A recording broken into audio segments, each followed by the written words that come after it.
something stinky in the air. It was a shark. That's the way you start a show. Good morning. It's the Bob and Tom Show. Christy Lee at the Silac news desk. Hello. In her doily dress. Yes. What a dress. Well, hello, doily. Well, hello. Doily. Hey, Pat Godwin. Hey, Chick McGee.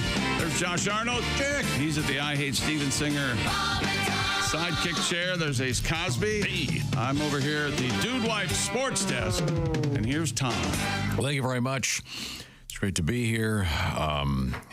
Donnie's classic, It Was a Shart, opening things up. Something going on today. I'm not sure. I can't remember what. Yeah, right? Oh, Election Day. Yeah. Is it a president? Is it a president or just a local? It's everything. It's all down ballot. We'll Primary. look forward to not talking about it again. Okay. I can't wait for the commercials to be over. I tell you, I'm going to miss the texts and the. Well, you're the one. And the email and. Are you kidding? I haven't gotten one text. I feel left out. Someone texted me. And, you know, it's someone in government. And and I read it. Then, I know what you mean, though. It's really a pain in the butt to erase it. To reply, stop, all caps? Yeah. Is that what you have to do? That's typically Yeah. what I do, yeah. Okay. Yeah, no, I will not miss it, but we'll push forward today.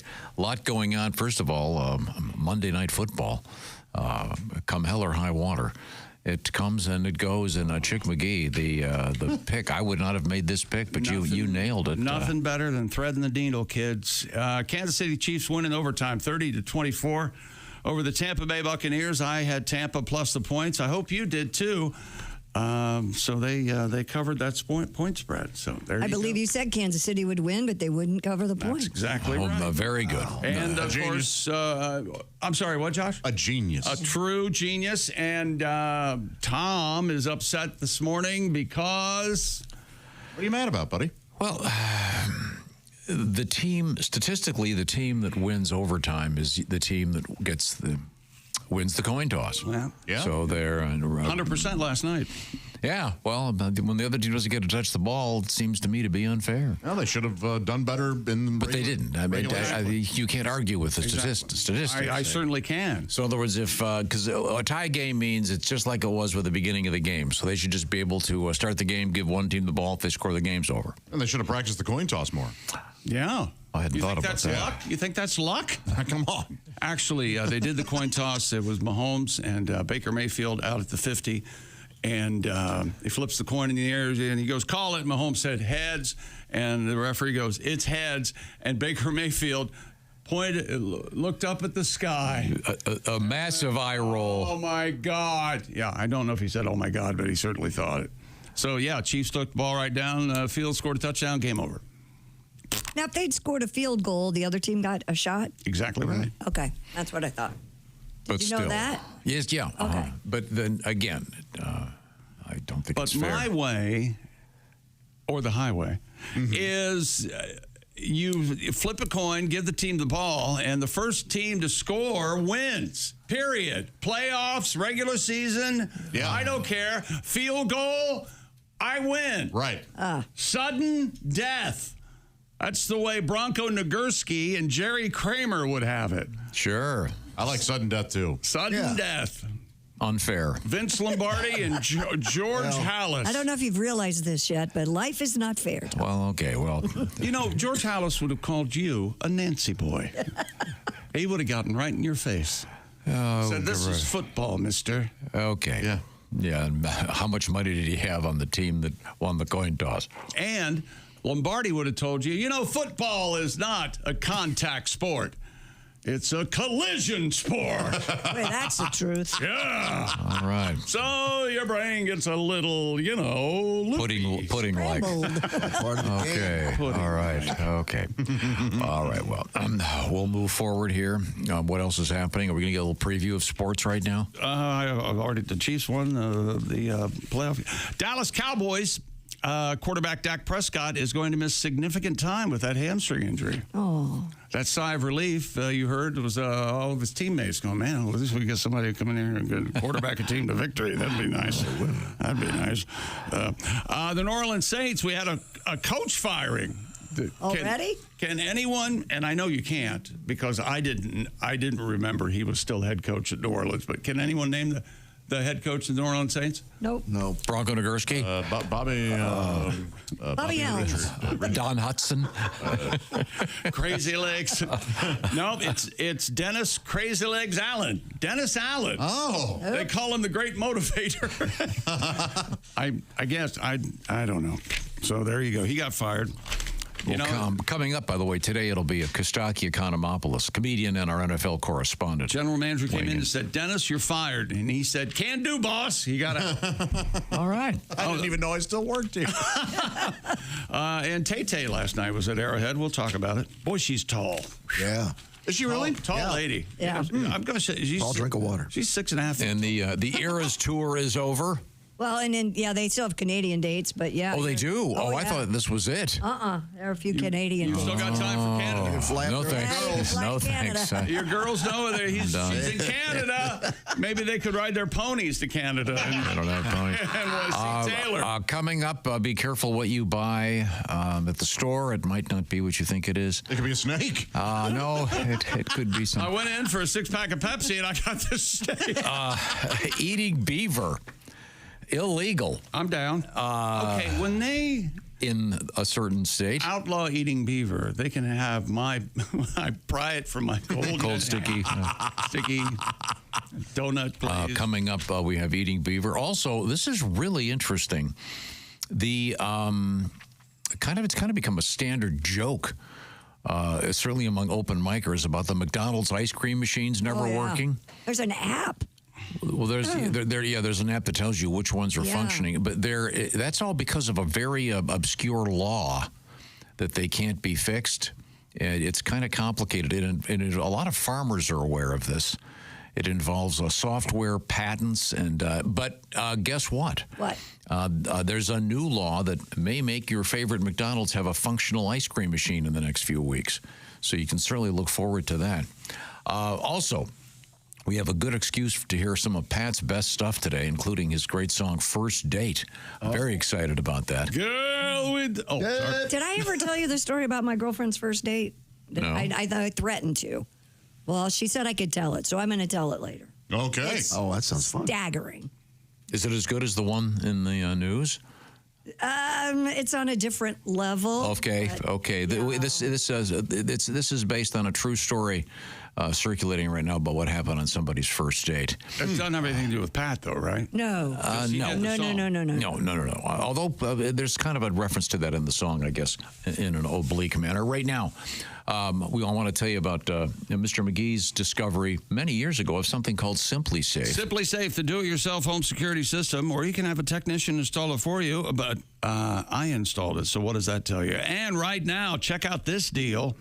You can get 60% off a new Simply Safe security system. That is the best deal of the year. Simply Safe is the home security I trust. I've been using it for 10 years, and it brings me, think about that, brings me peace of mind. My home is protected 24 hours a day, 7 days a week. And Bob and Tom listeners get 60% off today. All you have to do is visit simplysafetom.com. It's a new way to protect your home. Stops intruders before they break into your home. Old school systems only take action once someone's already inside your home. Too little, too late. Simply Safe's Active Guard outdoor protection changes the game by preventing crime before it even happens. Plus, there are no long-term contracts, no cancellation fee, and around $1 a day for all that protection and peace of mind. Simply Safe offering Bob and Tom Show listeners exclusive early access to their Black Friday sale. This week only, get 60% off any new system with a select professional monitoring plan. It's their best deal of the year. Take advantage early of their Black Friday sale. Head to simplysafetom.com, 60% off. That's simplysafetom.com. There's no safe like Simply Safe. Thank you, Chick McGee. I want to remind you real quick, we got Week 10 starting Thursday night, so don't forget Bob and Tom Pigskin Picks. Your shot at that Steven Singer Jewelers $500 gift certificate, a new one each week. Also, while you're at bobandtom.com/contest, Orange Insoles stepping up. If they know anything about stepping, it's Orange Insoles because they're in your shoes. bobandtom.com/contest to win that 4K smart TV and wooden dartboard from Orange Insoles. Have some fun. Log on right now. We're coming back with lots of delights, including eating that beaver may be illegal. Wow. This is the Bob and Tom Show.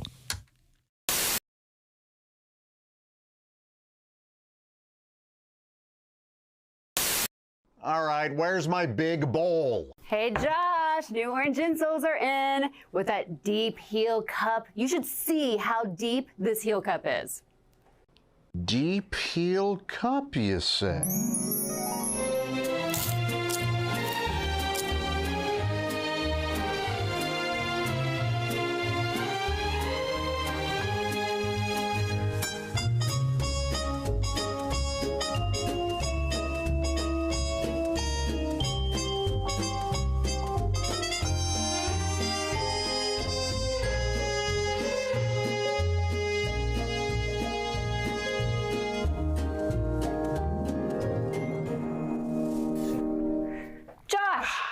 What are you doing?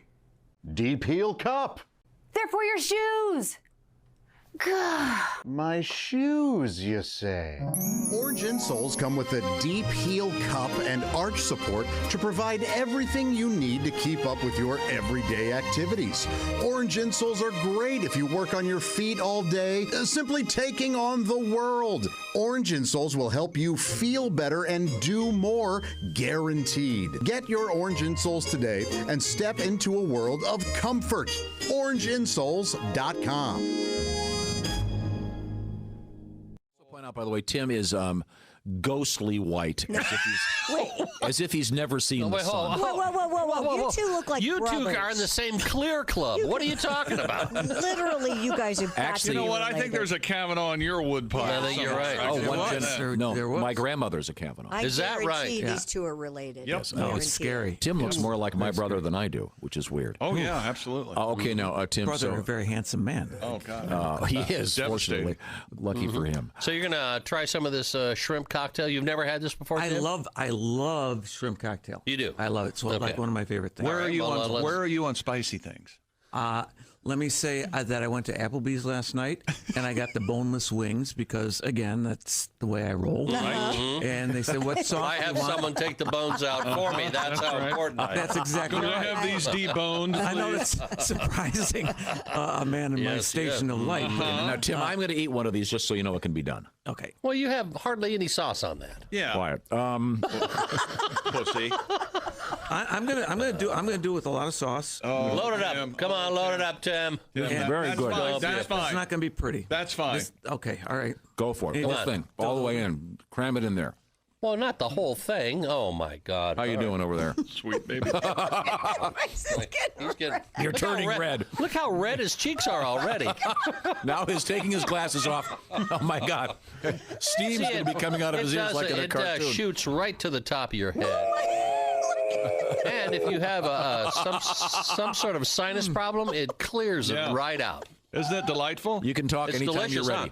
huh? And You're allowed to speak. you would like more, wouldn't you? Fantastic. Could, where's that EMT? Oh my God. Can I Yeah. ask Tom a question? What sir. is it about you that someone else's discomfort you're just delighted? He's not going to be happy until someone actually dies on the program. So then they died. It was hilarious. You okay? I'm okay. It's tasty, isn't it? Yeah. It's very The thing about it, it is so good you want to do it again. Yeah, that's Yeah. the thing. It takes you to I got to do it again?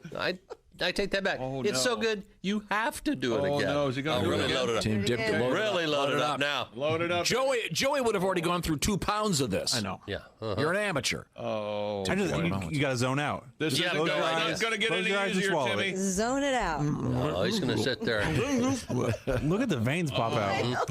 Maybe it's best you don't speak. There is a vein in your throat. I don't think most humans have that. What is that? that's good. Is that what Johnny would call the karate artery? Yeah, and his face really does You really get are turning red. Oh my Wow, gosh. that's I'm glad probably you're not clear. Your eyes are watering. You look like someone just gave you some very bad news and it involved death. So the EMT is not here for Joey. It's for you. Thank Goodness God. gracious. But what is it about food like this where it's kind of painful, but you sort of like it and you want to do more? It's delicious. It is good. You know what? I think I've had enough What's for right now. Joey, what's the most painful food that you've had to eat a lot of? Oh, there's been a couple. I did kimchi when I was in Korea. Yeah. With fermented cabbage. And that was really spicy. Oh, boy. That was awful. I'll never eat it again. How much do in that how much competition? did you I did. swallow? I of did that? just under 7 pounds. Oh my God! Okay. Hello, my name is Alexa. If you have a smart speaker and what to hear, Bob and Tom Radio, just say Alexa, play Bob and Tom Radio on TuneIn. Now, you try it. Alexa, play Bob and Tom Radio on TuneIn. That's the first smart thing you've said to me since you took me out of the box.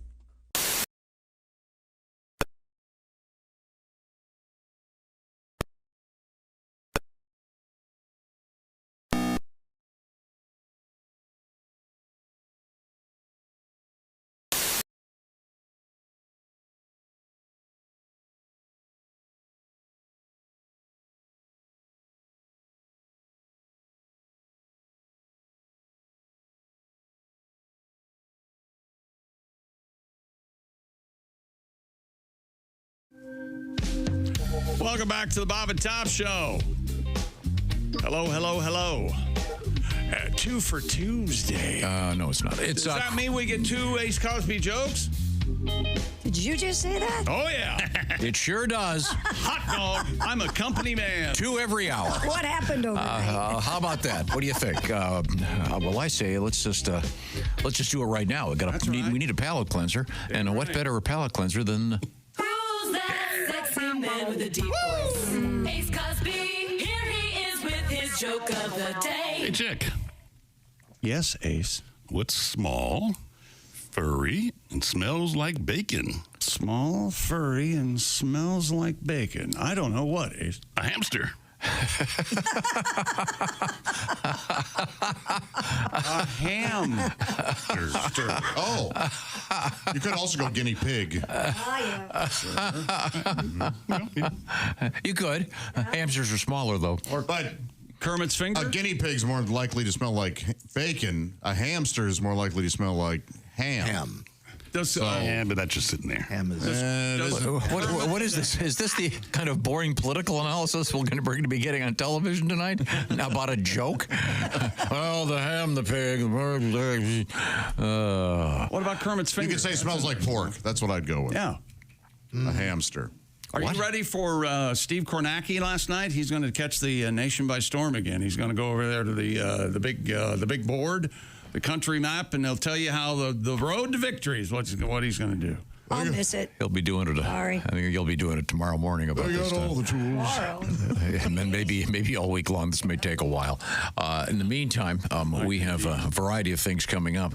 I will remind you once again that Week 10 is about to begin in the NFL, so you've got to get your picks in at Bob and Tom, pigskin picks at bobandtom.com/contest, courtesy of Steven Singer Jewelers.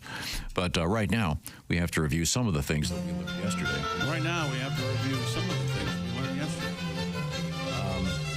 Let's see, Pat Godwin forgot his iPad, had to drive all the way home after arriving at work. Well, but full disclosure, we live like 2 minutes away, okay? It's not 2 minutes, but I sleep here. So, it was apparently some kind of away game. Has that happened? You lost your apartment? Yeah, No, not yet. I'm not sure why I suggested that Chick insert a turkey inside his. Okay, I'm not sure what the context was. I'm sure it was well deserved. I'm sure you got mad at me. Yeah, we talked about. Did everybody change all their clocks? Yep. Okay, everybody get all that done. Ace, you got all your clocks done? Do you have a lot of clocks at your house? I do. Really? Actually had to change the time on the DVR for my over-the-air antenna. Ah. Okay. The DVR for his over-the-air antenna. How many people have that? You know, it's a different time at Ace's house. It's 1989. That's what it is. He doesn't have the internet, remember? I forgot. Do you have a dish? You still have a dish? Yeah. Ah. Is it a giant dish or is it one of those? Oh, it's a small. Okay, at least you got that. I still have a dish. It's unhooked, but it's up on the. Do you get the internet off the dish? You can. I don't, though. There you go, Ace. I'm fine. Okay. Yeah, right. give and take conversation. Okay. We found out that all the cool things in this world are stored in a warehouse in New Jersey. Yep. And why are we talking about that warehouse? That's where all the Chuck E. Cheese has got all those there. Chuck Cheese. And Charles Fromage. Yeah. We also had an interesting story about the Reese's company has come out with a giant kit. You can make your own gigantic Reese's peanut butter cup. Again, I opt for the store-boughts. They're very good. No need to make my own at home. And that got us back to Christy and her Uncrustable kit that she has at home, rather than buying the store-boughts from the Smucker's people. You guys laugh. Makes other great sandwiches, not just Uncrustable peanut butter and jelly. Yeah. We lost two influencers over the weekend. Yeah, we did. In Brazil, they were on a boat. And they were warned by the captain that there were some rough seas ahead, but they refused to put on life jackets because it would ruin their tans. And ruin their selfies. And the boat ended up flipping over and they drowned. You were saying something about the personalized peanut butter cup? Is that what you were saying? Yeah. You know, you can make personalized Oreo cookies. You can get printed on the top whatever you'd like. And I think you could have like a picture printed. Really? Yeah.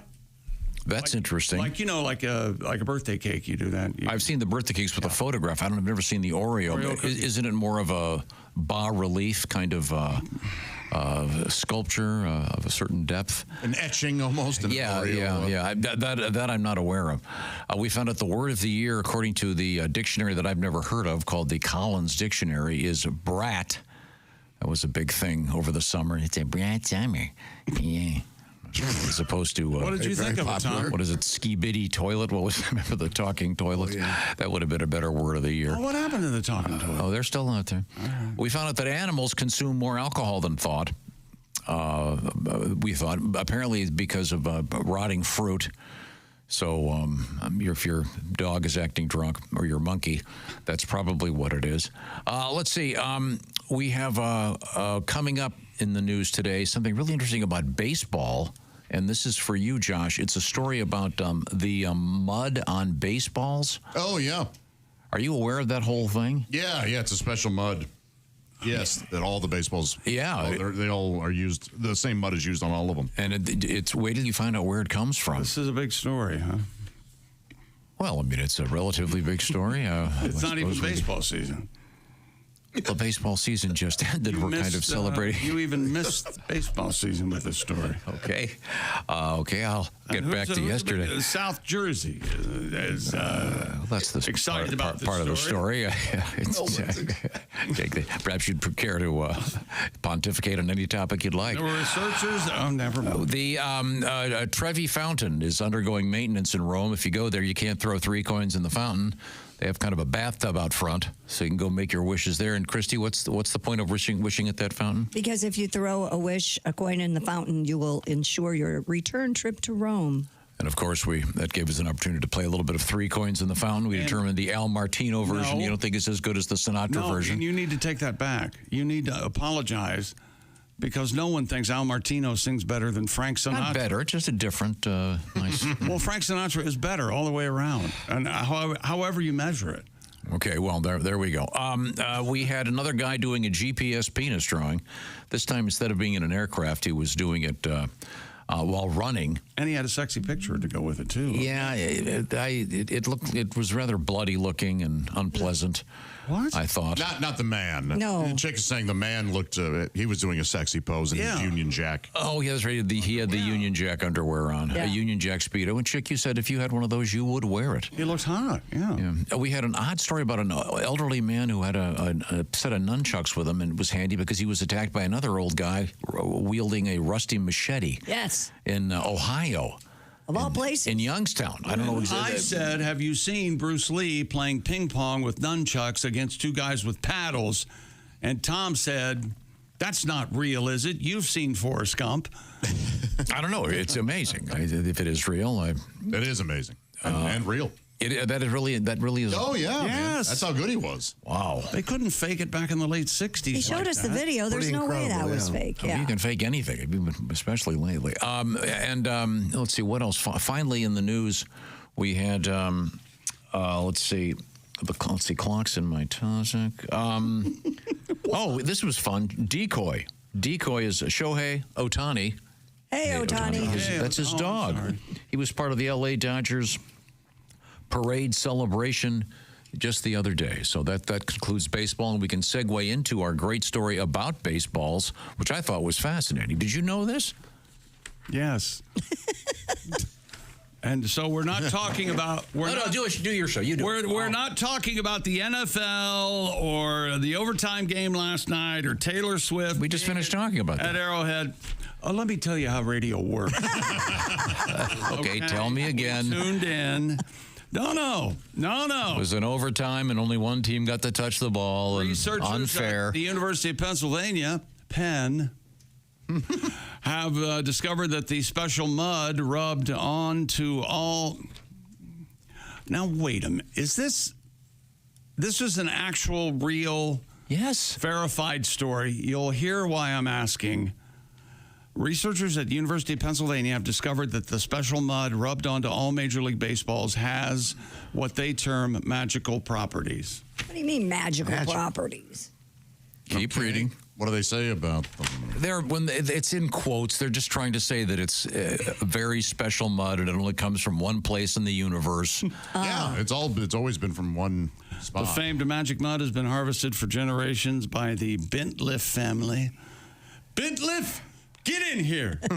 At a secret location in South Jersey, and is applied by each team's equipment manager to every Major League Baseball game ball. You've seen this done, Josh? Yeah. It used to be done by the umpires. I was going to say, I thought the umpires did. Yeah, and then they went, the equipment managers can do it. So what does it come in? Is it in like a tub? It's in almost like a... it looks like a cold cream jar. of cold, Yeah. exactly. Yeah. Yes. Wow. It's full of mud. An initial analysis failed to find evidence. Now, that said, Tom, the teams may get a larger thing, but I've only seen it in the... That the mud actually makes the balls perform better. Well, I mean, Further experiment. No. Magical properties. Yeah, further experiments conducted to measure the mud's spreadability, stickiness, and its effect on baseball's friction against the fingertips. They were able to confirm what Major League Baseball players have long believed, that the mud combined with the oils on a person's skin work together to create magic. Now, this is from the proceedings of the National Academy of Sciences. So, I mean, this is kind of an important story. This is all about science, and you don't think it's interesting? Can you use any other mud, or do you have to use that mud? All MLB has to be that. Has to be the South Jersey mud. Wow, that sounds like that's not fair. Well, not fair to other mud people. Maybe. I hadn't thought of Christy, of course, a fan of the mud people. Now, have you ever put mud in your husband's balls? Josh and I had a business up in North Jersey. The mud's just as good up there. I say better. In fact, they're kind of just using our mud because it runs downstream. That's exactly right. Wow. You ever had mud butt? Oh, no. Okay, never mind. Study of this, the author of this study, Dr. Shravan Pradeep, said the mud essentially spreads like a skin cream and grips like sandpaper. What? Yeah, I mean, it does. The findings were published. Every baseball that in the major leagues is rubbed in this stuff. The findings were published in the Proceedings of the National Academy of Sciences. Maybe a lot of people don't know this. I didn't know this, and it seems like it's not fair. It's not. This one family Every gets to day- make all the money in the mud game. It's not a lot. Yeah, I don't think they've got a private jet or anything. But can't you? You would have to be able to buy a jar of it Mud is yourself. mud. Now, that's a really You good can. question. You can buy this stuff? Yes, when I would do demonstrations, I would hold one up. I would hold up a little, and Chick nailed it. It's like a little thing of cold cream. Jar. Yeah. Did you ever go back to your hotel room and mud up your balls? I did not. Well, now you're being silly. No, my balls are magic enough. Have you ever? In fact, when the moment arrives, don't they go, pling? They do. Christy, have you ever had a mud facial? No, I've seen ladies that have done the mud body wrap mud. Yeah, the mud facials, unfortunately, when photographed, have a very unfortunate Al Jolson-like feel. I've seen the. I thought you were going fecal, Me and you too. went way worse. Way worse. I thought he was going fecal as well. I was gonna. Yeah. One of my favorite TV shows, that is an awful show. It's called Suits. Yes. There's a guy on there who likes to go mudding. And he sits in a tank. It looks like a big giant tub. And he sits up to his neck in mud. And he puts cucumbers over his eyes. I know where you can do that. It looks Couple hours relaxing. away. It's very relaxing. Yeah. Yeah, it's really handy if you've got the mud, dysentery. No one's going to know. But the mud gets... Let her rip. Who cares if it's a shart? All the nooks and crevices of your body. And that is not my thing. And they offer different types of mud from around the world. In the movie The Player, they do it. Yes, And they then do. they're just sitting in there. And Wouldn't there be some concern that you'd miss some and you'd be somewhere and there'd be a little dollop of mud in some unfortunate place? Maybe. Yeah. But well, I would imagine you take a shower. Yeah, mud showers off real easily. Yeah, they usually do a big shower after. Well, in any event, I want to congratulate the scientists at the University of Pennsylvania. Maybe now they can get back to looking for a cure for cancer. I don't know. Instead of the oil on a baseball because of the mud from New Jersey. We have been looking for a team building skill. Maybe we could all go mud, Tom. No, that'd be nice. Wouldn't that be nice? I'd do that. No, you don't want to do it? I don't like, no. Well, after my last reference to a certain famous actor, that would be almost irresistible. So do all baseball teams? Part of the memo would say, do not use the word mammy during your... Be very... Did you see? When you get a look from... I'm saying that's the culture we live in. It would be highly inappropriate. That's the culture we live in. I understand why. The man's just teaching us. I'm just illustrating how awful that would be. By the way, when they say the mud is harvested from a secret location in South Jersey, what are the odds that Hoff is in there? When you hear secret location in South Jersey, how long does it take to get a body from Detroit to New Jersey? I just don't like the fact that these guys have a mud monopoly. Christy said that all the teams have to participate. Yes. No, I mean like college teams, high school teams. They all mud up the balls. That's right. It's our business, all right? Yeah. I don't know. That's a good question. I don't know. I've never seen it done in high school. In minor Maybe leagues. Some elite Do colleges? I think they scuff it up a bit. The college ball's different than the actual MLB ball, so I don't think they have to. But maybe they do. I don't remember. Okay, well, enough about that. The college football is a little smaller than the NFL football. It is? Is that true? Yeah, absolutely true. Yeah. Oh, I didn't know. I don't know if they bought up the college balls because the college balls actually have raised seams, so they're not that. They're not. So. Oh, interesting. Well, coming up, we have more sporting news. Do you want to give us a preview? Nothing about this story that was interesting. Drink your coffee. No, it kind of was. I had no idea there was a mud monopoly. Really? I'd love this if this was your big. I think many of the candidates are talking about this today. I just saw a commercial last night. Hey, you like pineapples? We'll talk about it. How do you like them pineapples? How do you like them pineapples, baby? How about finding out a place where it's illegal to eat beaver, huh? We had an NFL coach fired. We'll talk about Taylor Swift and her outfit. We'll have it. Man, she's tall. Got long legs. And other sports coming up. But first, let me tell you about Prize Picks. It's the best place to get real money sports action while watching football, all of your favorite sports. Prize Picks has made daily fantasy sports accessible to everybody, and the app is easy to use.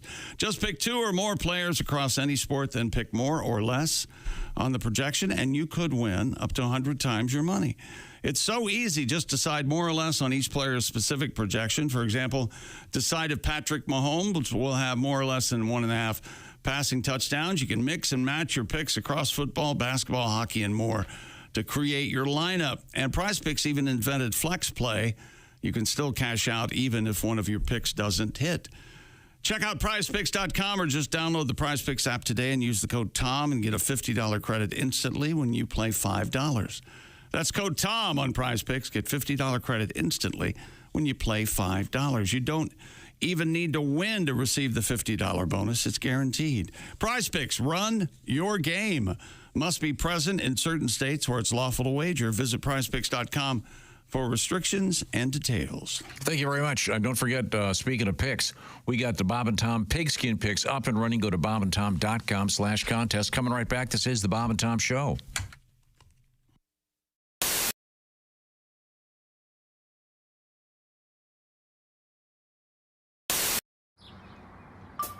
Is that Chick McGee? Why, it sure is. Chick McGee, who knows that an annuity from the folks at Silac Insurance Company means a retirement check in his mailbox every month. Chick works on perfecting his mailbox opening technique. Easy, Mr. McGee. Don't blow that elbow out. Chick isn't quite retired yet. He's just practicing for it. Because one day, Mailbox McGee will be taking his retirement the easy way. SILACINS.com. Silac Insurance Company. I didn't tell you guys. I put my brothers in a bit of a dilemma a couple weekends when I was fishing. Yes, we were all in line. You're adopted? When you are part of these, I'm not. Okay. When you're part of these fishing tournaments, you go when you're registered, you can go and buy shirts at this big event type thing at one of the loading docks. And so there are hundreds of people in line to get their swag bags and all this stuff. Mm-hmm. And there are some people walking around with petitions. And one guy comes up to me and he goes, "Hi, I'm a third-party candidate. I'm running for president. Will you sign my petition just to be allowed on the ballot?" Mm-hmm. And you're not voting for me, of course. You're just... And I said, "Sure." And he goes, "You're registered to vote in Missouri?" And I went, "Oh, my gosh, you know what? I'm not. But my 2 brothers right here are. They'll happily do this." And they kind of looked at me like... Oh, no. And I knew what I was doing. Now they're on a list. They're going to get they went, letters from Gus Hall, the head of the Communist Party. Jerk. So they went... so they looked at me like, "We're going to kill you." And so... the guy goes, "Hey, I just want another option out there." And I went, "You know what? I'm all for that. My brothers will happily do this." And my brothers go, yeah, we'll do it. And so they sign up and what's your name, email address, your home address. Oh. So they fill out all this stuff. And I'm talking to the guy. I go, "So are you getting a lot of signatures?" And he goes, yeah, things are going pretty good. And he's a middle-aged man, normal looking. He looks at me and he goes, "I'm a telepath." And I went, "Oh, is that right?" And he goes, "I speak to people through the television." And he's dead serious. And my brothers have already signed up for this guy. Now he's got their email. I go, "You speak to people through the television?" He goes, "Yeah, I watch TV and I can talk to other viewers." Uh-huh. He goes, "March Madness was huge for me. I got a lot of college kids. I got into their heads and I told them about what I do, and they're very excited." And he goes, "Thank you guys so much." And he walked off. My brothers I love normal guys that look normal that are completely insane. Well, that wasn't all he said, though. I'll see you guys later. Yeah. And he walked off. I looked at my brothers. I go, "That man has your home address." Yeah, they were furious with me. And I did feel, at first I was like, "Oh, this is kind of a funny thing to do to them." And I do feel bad. So now has this guy been sending them stuff? Like, I don't know if they've been watching TV. Yeah, why does he need their address if he can just go into their homes on the television? If that happens next time, please ask if you can do a selfie with the guy. That's crazy. I'd give anything for them to go home. "Hey, how you doing? Remember me? I was out at the man. Hey, what's going on? You got some nice plates here." Hi, this is Christy Lee from The Bob and Tom Show. Thanks for watching this morning's show. To listen, just go to bobandtom.com. Check out the list for a station near you or stream the online radio station on our website and the Bob and Tom app. The Bob and Tom Show, on air, on app, and on demand.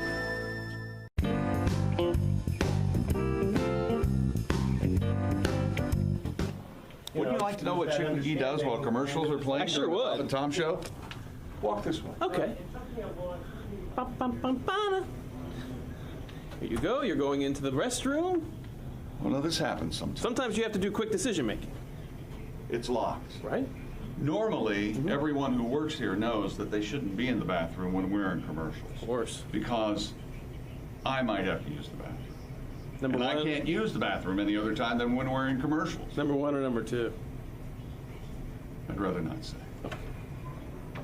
Oh. Well. Hello. Hang on. Your name, please? Chris. You're fired. You taught him his lesson. Oh, yeah! Woo! Ah, refreshing. Wait a minute.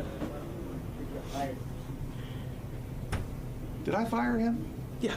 Why aren't you gone? Get your Because he has no real power here.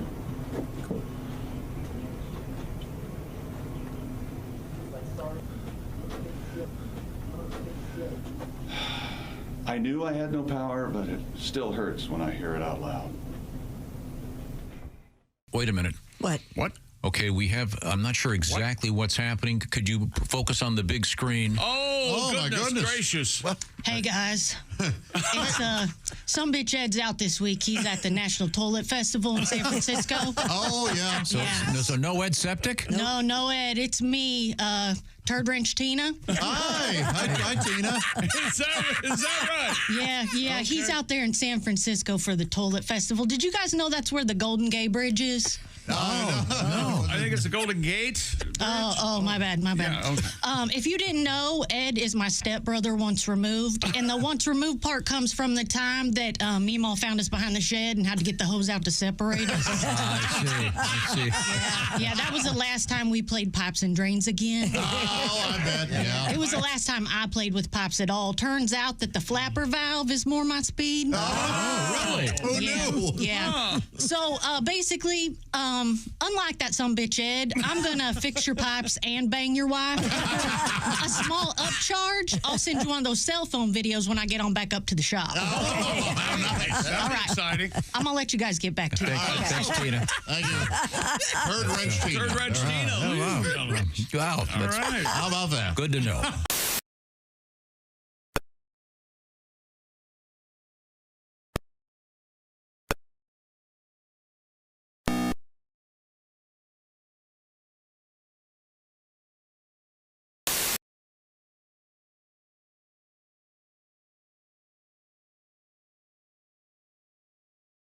I can't drink on election day. I don't know what that used to be the case. I'm sure there's an office in here that has probably a tap. Well, it certainly used to be that way.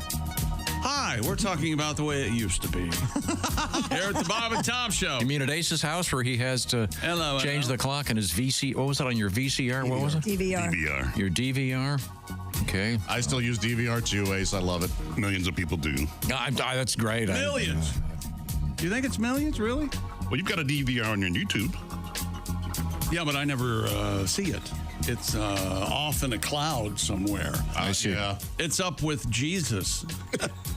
That's a weird way to... Boy, that'll help. The show's already off the rails, and now he's bringing the Lord into it. Thank you. Jesus is in charge of my recording television. Jesus, we got it all. Now, coming up, we have first date stories, and I'm going to have Pat sing one of my favorite songs. It's Pat's song called First Date. Pat, your new album's coming up pretty soon, right? Yeah, Hotel Pool. Any day now. It's called Hotel Pool. We'll certainly look forward to that. Any day now. Ronnie Milsap, amazing song. Any day now. Now, week 10 of the NFL starts Thursday night. And I bring it up because we have our Pigskin Picks competition. We'll probably know our winner, maybe even by the end of the show this morning. Our winner for week 9. Yeah. Our winner for...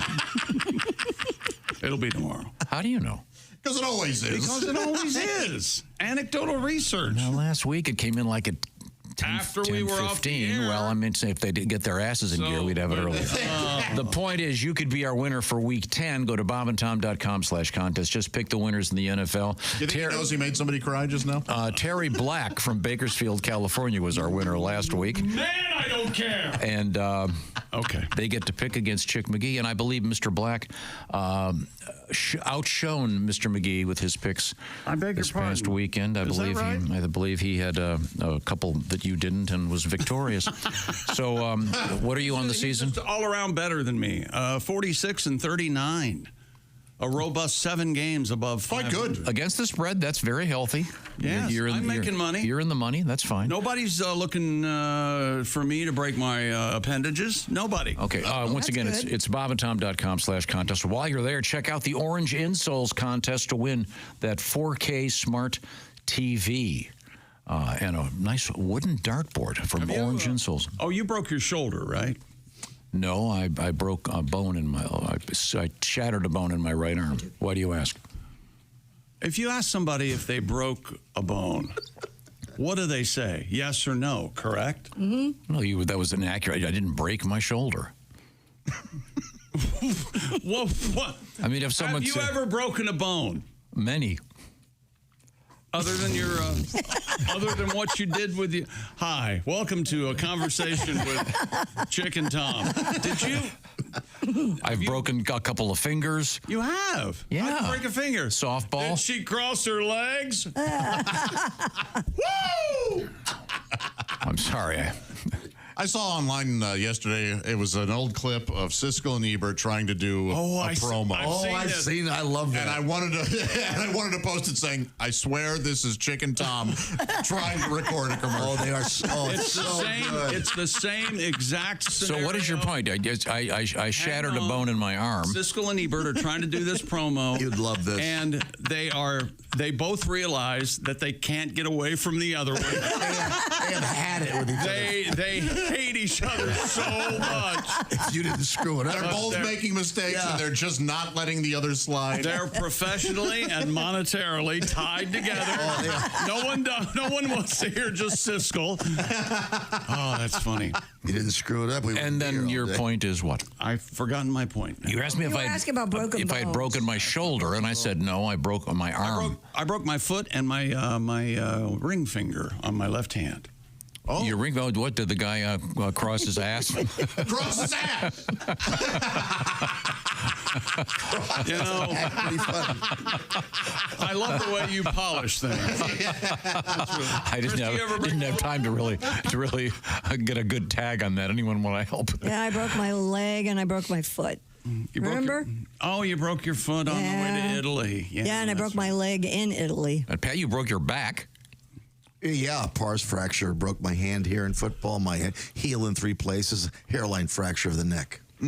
Why are we taking an inventory? This is Chick started this. I assume this is going somewhere. My nose, my clavicle twice, and my one of my metacarpals. You broke your clavicle? Yeah, twice. Ooh. Same one. Apparently, it doesn't take very much to break a clavicle. Yeah. Like 10 pounds of pressure. How'd you break it? The first time I was jumping into the minivan and... please tell me it was Domino. Were you garaging? No. He was chasing the Domino's van. Please, for God's sake, fix the story. No, she broke up with you and you were trying to stop her, right? And you dove in her minivan. No, I was a young kid. It was Easter Sunday, and I was trying to be silly and jumped in, and the minivan was not in great shape. It was missing an armrest. I slammed my collarbone against the metal rod that the armrest was. Did you get the chocolate eggs? I think I got some Cadbury. Sure. Did you get the chocolate egg? Oh, come on. And the second time, I was going down the stairs in a sleeping bag. Oh, yeah. That's so much fun. It was great until the collarbone Ace, broke. did you ever break anything? Knock on wood. So far, so good. No kidding. No broken bones. No. That's great. Oh, we've got to break a bone. I hadn't had a broken bone until a few years ago. Did you ever break a bone, if you know what I mean? That's what you're drinking. No, I've never done that. Okay. Now, Chick, you're asking this for a reason, I'm assuming. I I've forgotten now. Why. You opened up the break by. I figured there was going to be some famous athlete with a broken arm or something. Somebody with a shoulder I thought you mentioned somebody with a broken something, and then. Oh, Dak Prescott. Yeah, and then it led into. Is that right? I don't know. A hamstring injury. Yeah, it's a hamstring. Not Well, it's not a bone. No, it's not a bone at all. It's quite different, isn't it? Okay, well, let me think. But while I'm thinking, let's enjoy this from Ronnie Milsap. Wait a minute. Oh, boy. Where's the vocal?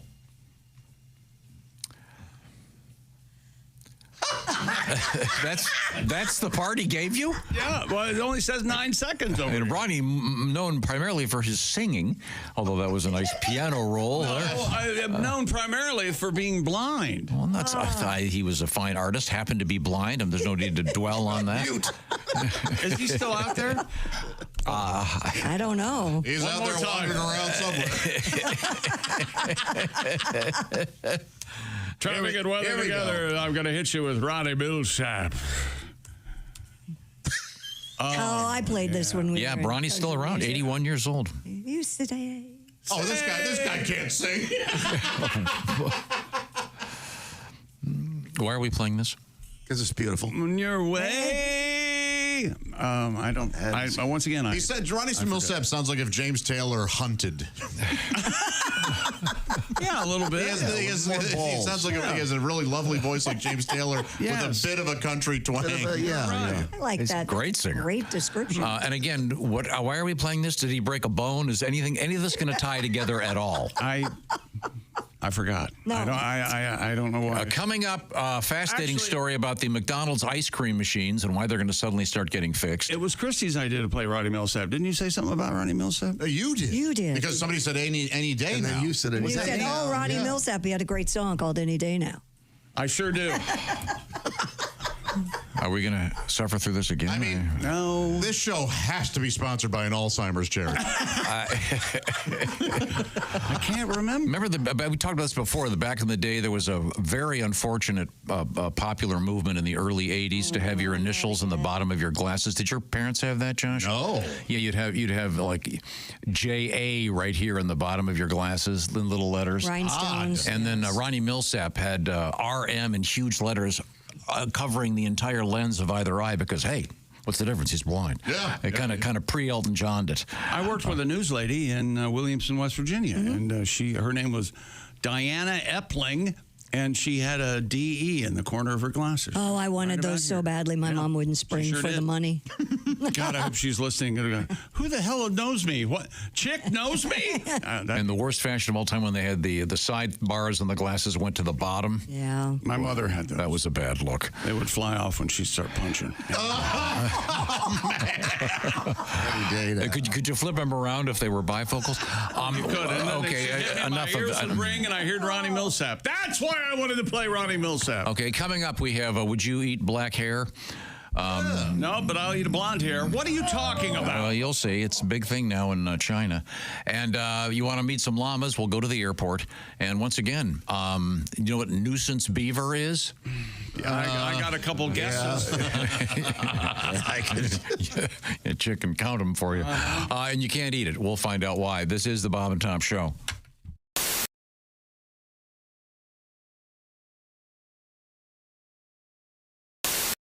Tiki Barber here. Remember the days when I was a running back in the NFL? Well, if you're on your feet all day like I was, you get the struggle. The secret is orange insoles. Their insoles are like magic for your feet and body. They'll help you kick hip pain, sore feet, and lower back discomfort to the sidelines. Feel better, do more with orange insoles. Pat? Yeah. You told me you have an email you wanted to read? Yeah, I do. I'm going to sing the email. It's so good. Oh, how about this? Here we go.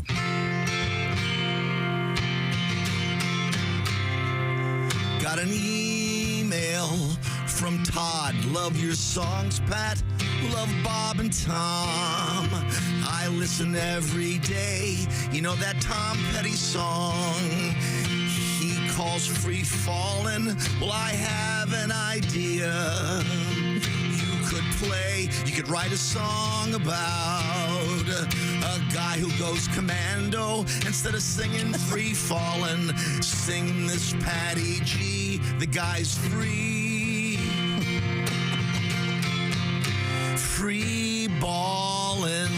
it, Pat? Thanks, Todd. I appreciate you writing. I never heard that one before. And if it sounds like sarcasm in my voice, Todd, because of course I've heard that dumb idea before. Hey, Todd, how about a lumberjack singing Tree Fallen, or a salesman and he's cold calling, or a beekeeper, Todd, and he's singing bee pollen? How about we leave Tom Petty's song alone, Todd? You let me write my own stuff. Tom's on my ass all the time. And that's bad enough. Now, wait a minute. I'm free. You know, it's not that bad, Todd. Free ball, and keep listening, Todd. From up there in Michigan. Ace had nothing to do with this. No, but Ace and I did play donkey softball. I don't care about that. There was a donkey in this building that you and I were leading was that around. I can never remember. Mammoth Jack? A Mammoth Jack. Now, was that considered to be a donkey or a mule? That's a donkey, right? I don't know what the difference is. Don't you get a horse and a mule to make it? Wait a minute. What is it? Horse and a donkey make a mule? Something like that? I don't know. All I know is it's like algebra. I forget how it works. His hang down was unbelievable. No, Pat, you could almost hear the mechanization start when he had to urinate. A semi-famous woman who actually worked here had this gigantic animal rack, and it was the size. It was this bigger than a horse. Yeah, it was huge. And we thought it'd be funny to bring it in the building. And what happened? And but we were concerned that it would defecate somewhere in the building, but we brought it in. We took it all around. We had fun with it. Had picture behind the general manager's desk. Oh, we thought it was so funny. And then we were having a great time. We were on the air. We were on the air, and then Chick and I took it outside. Yeah, and then what happened? It knew. Somehow it knew to go ahead and pee. Urinated, and it was like a fire hose. Yeah, we never even thought of that. If that had happened in the building, they would have had to replace all the carpeting and half the furniture. Yeah. What was its name? Jack. Oh, Jack. That's sweet. No, I don't remember. I'll have to dig it up. But we have pictures. Find out. Turtis. Hey, Turtis. There he is. There's Tom. Look at him. Yeah, there's Tom. That's the general manager's desk. Huge. Yep. Look at the size of that thing. It's beautiful. Oh, yeah. You can almost see his dork right there at the back. Oh, yeah. You can kind of see how it's it's real black. He was like a prize mule, I think. Yeah. He's a handsome fellow. Yeah. Well, thank you. Oh, you mean the donkey. Look, Tom, you're wearing the same clothes you're wearing that day. He's got cargo shorts on. Hang on a second. Those shorts? Yeah. No. Same shirt, though. Look at the gut on Griswold. Look at that. I think the shirt's kind of baggy. Whatever, Tubby. I never knew you were a Whatever, Chunkles. What do you weigh there? About 350? Oh. You're over 3 bills. Look at that. You're easily 350. You guys are totally being mean now. Well, come on. We had to be mean to get him to put the fork down. Save his life. He's got a cow heart, isn't it? So I want to just pause for a moment. You look like you ate Bob. I'm all the way in the back of the office. That photograph above the donkey on the upper right. That's a hockey team, Josh. I don't know if you can see. Every guy in that hockey team had a huge mullet. Mm-hmm. It was that era. Yeah. And visual and boring. And the now, donkey. wait a minute. You're saying that was a hockey team, and they all had the same haircut, and they. Well, unfortunately we don't have that. A mullet. Is that desk still in the building? Is that desk still in the building? I mean, this is bad off the air talk. Yeah. We're off the air. I walk out. I'd be down the highway. Now, Josh. When you become the Bob and Tom VIP member, you get more and less. Wait, which one is it? More or less? It's both. VIP members get more stuff to hear and less commercials to not hear. So, for clarity's sake, Bob and Tom VIP is a good deal. Yeah! More or less. Get it? More or less. Woo!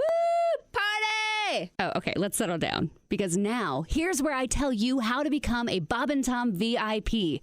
First, click on the link at bobandtom.com. Then, you'll figure it out.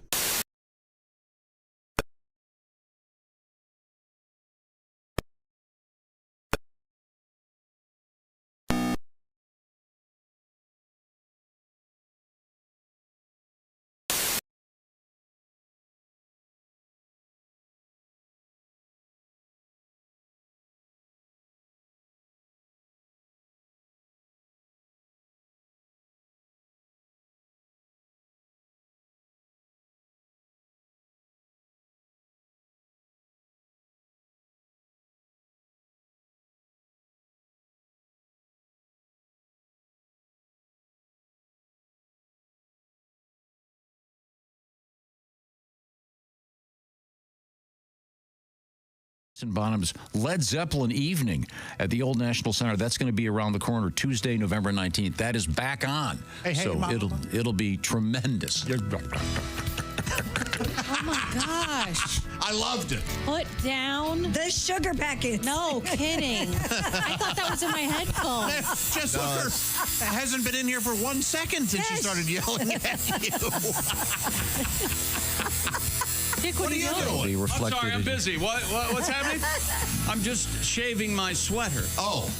It'd been a while since I worn this sweater, and I got some cuckoos on here. So. Some of our female listeners are having a Pavlovian response. You got to get a sweater shaver. It's the best. It'll change your life. What's the price on that? This? Price doesn't concern me. The price is you lose your dignity. No, it's a good it's a great thing. It saves your sweaters. I don't have any sweaters. And I don't either. You don't have any sweaters? Why don't you wear? You don't wear sweaters or sweatpants. What about do you fleece? wear You on like the fleece? weekend? Like a suit, like a tie, and a sport coat. I just don't like wearing sweaters. He has a uniform. Josh, you would look great in a cardigan. Thank you, but I enjoy my Carhartts. My Carhartts are thick. What about a cardigan? To me, if you see someone in a sweater vest, it's over. They're done. What's wrong with a sweater? think they look All right, nice. you want to call my husband? Yeah, well, he's done.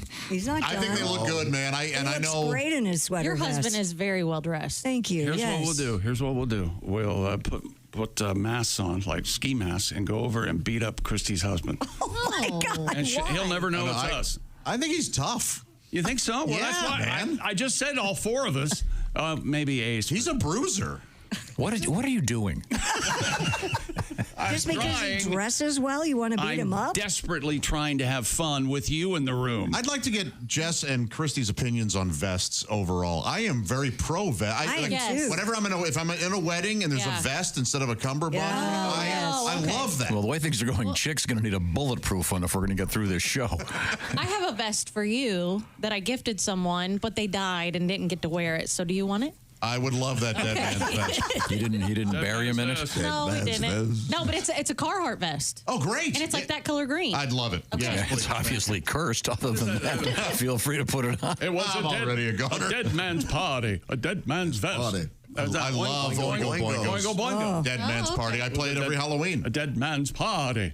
It's a dead man's party. You know what, though? It's no Ronnie Milsap. Oh, Jesus. Well, this is a blind man's party. I think that was a legitimate Jesus. That was a real Jesus. I keep bumping into stuff. Ronnie Milsap. There he is. Can't even hit the post.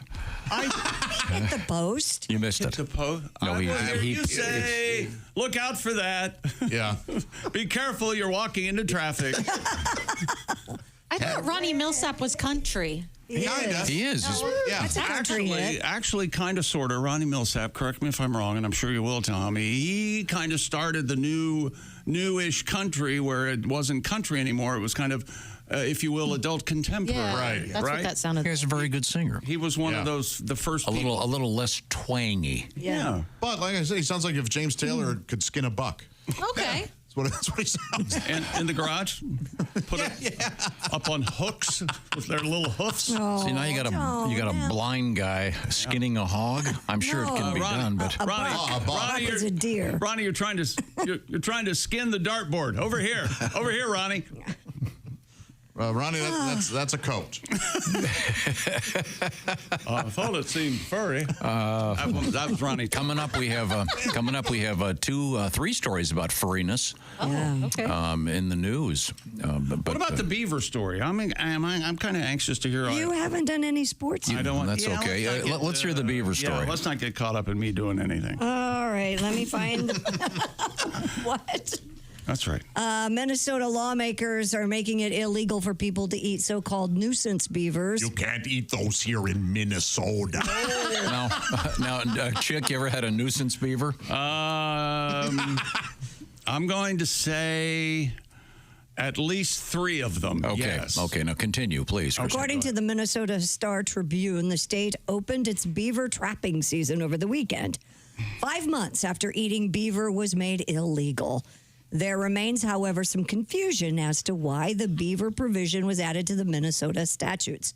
Major Scott Staples of the DNR Enforcement Division told the newspaper that He is also unclear of the law's purpose, but explained that the ban applies to people removing nuisance beavers from their land. He said this is specific to landowner nuisance complaints. If you catch a wild beaver with a license, there's nothing that prohibits you from eating those. Damn. I see. Oh, okay. Damn from Tom. Damn. Oh, because it's a beaver. Yeah. He was laying in wait. He was. It didn't get a big laugh. You know what he's going to do? Josh stepped on it. Thanks a lot, Josh. No, we'll go to commercial. Thanks a lot. I believe it was Chick McGee or was it Michael Douglas that said, you can have my nuisance beaver when you pry it from my cold, dead mouth. Cold, sticky hands. That's right. Well, Pat, I think we'll obviously be getting some requests for one of the classics of songs about beavers. You may have heard it before. What it's are you a doing? good one. Yeah. You want to hear it now? Yeah. I'm confused. Of course. What Did are you you ever doing? watch Angry Beavers? I liked it. I love Angry Beavers. Oh, I got to tune up. Okay, thank you very much. It's a cartoon. That's what it is. And, Oh, here we go. I'm going to tune now. yeah. You know, we used to go to this restaurant right down the street where they served beef. Well, there's a restaurant around the corner. They famously served all kinds of exotic meats, elk. Yeah. Wild boar. Wild boar. Elk. What did I mention? Elk. Ostrich. Ostrich. I went to a place that served exotic dishes like elk and wild boar. Hey. I heard it was delicious, but one thing I ate made me sick. It's so sad to see. Good beaver gone bad. Good beaver gone bad. Well, it was tough and dry. I took a whiff and almost fainted. The pink, it turned brown and it tasted kind of tainted. You take your chances eating out. Oh, I should have had a trout. Good beaver gone bad. Oh, you want it fresh. Don't let it spoil rotten. Oh, leave it hanging around where it's forgotten. You better eat it while it's hot, because pretty soon it's not. Oh, good beaver goes bad. Hey, you. Uh-oh. CF. Wait a minute. Start it again because he was going to do something about a stinky beaver, I think. There we go. Sometimes a beaver makes that sound. Never mind. Her love is dried up. It once was so delicious. She's cruel and she's cold now, vile and vicious. She was up to no good while she gnawed on the wood. Get it, Jess? Wood. Good beaver gone bad. Good beaver. Good beaver. Good beaver gone bad.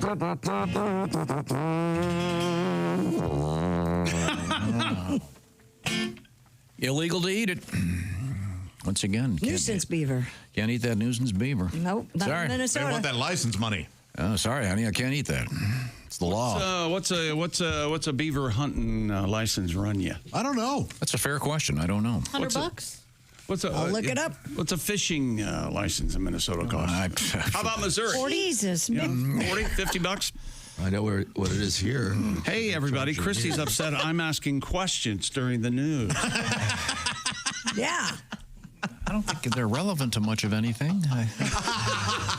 What are you talking about? Guess how much my fishing license costs here in this state? How much, Pat? Much? Nothing. You know why? You don't have a license. Senior citizens. Oh! Is that Get to true? fish for free. So, wait, you actually admitted to a government official your real age? Yeah, well, they cut off as 49. Just say 12 Is it really 49? Yeah, it's 49. I have free fishing for life. Once again, Pat would not be concerned about this because this was a survey of people 50 and older. And the 49-year-old Pat Godwin, this would not affect him. AARP did a little survey. 61% of Americans are concerned about what they're going to do when it's retirement time because of a lack of funds. Because Social Security may not cut it. That's right. You got no money. And you got that. You don't have that gig anymore where they give you the gold watch and say, "Hey, you were so good working here that we're just going to keep paying you." That's probably not going to happen. You need to get into something called an annuity, perhaps. What are annuities? Well, ask the experts at Silac Insurance. It's a way to take care of business down the road a piece by taking care of something right now. So see what I'm talking about. See what the restrictions are and see if you qualify. Head to SilacINS.com. the Silac folks, experts in the world of annuities. And you can find out more just by going to bobandtom.com and watch that video with Chick McGee. Or like I said, SILACINS.com, the Silac Insurance Company. Christy Lee, currently sitting at the Silac Insurance News Desk. Thank you very much. So find out how you can get money in your mailbox when it's retirement time. I know it's down the road a piece, but you got to get on that right now. Maybe today. You have a chance. Check it out. SILACINS.com, the Silac Insurance Company. Coming up, Christy Lee, what do you got over there? Are we done with sports already? No, yeah. We haven't even No, done we'll any go in and sports. out. Coming up. We're going to go back and we're going to go in and out. Oh, yeah. We have first dates in the news. You talking We like have this? sex lube in the news. You'll be talking like Sex this. lube in the news. Yes. Sex lube. That sex lube story is weird. Sex lube story is weird. We have. Makes things slip. I have sex to reproduce. Honey, I can't go eat that. It's against the law. What are you talking about? I can't go eat that. It's against the law. I bet you are looking for excuses. Not first beaver, next menthol cigarettes. Oh my God! Coming right back. It's the Bob and Tom Show. I'm gonna punch him in the head.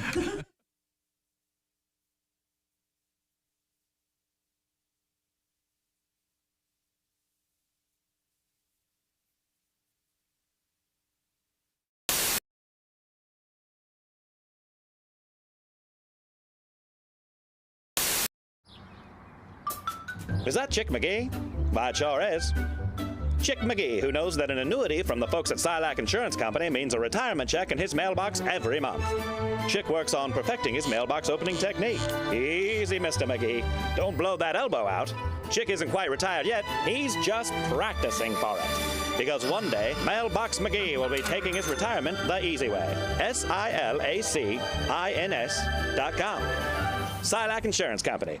Joining us in the Napa Auto Parts Studios in the special annex to my right and behind Josh. Scoot over there, Josh. Yes. This is the new. They're here. This is the new I know. lighter thing. So. It's, doing your phone, yes. We have Donnie Baker along with the Pork Pistols.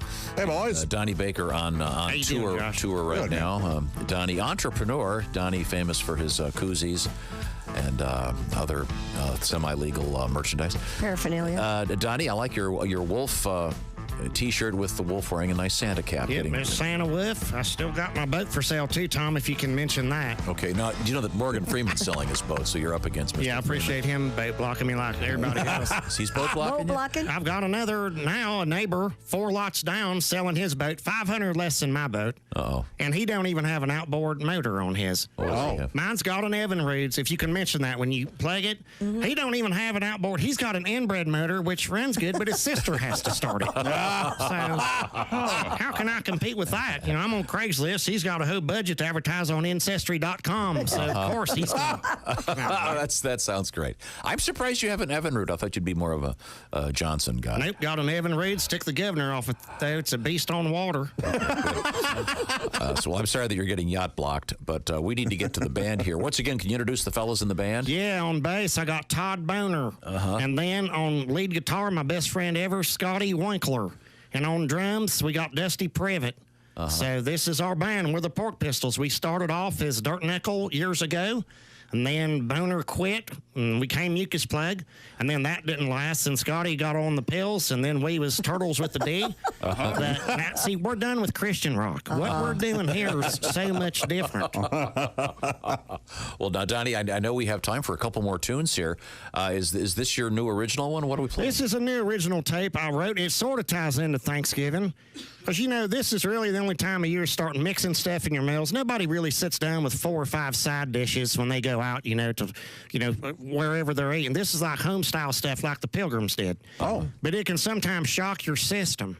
And that's what this tape's about, from Donnie Baker and the Pork Pistols. And I'll start this one, Dusty. This sounds like my boat when I start my boat.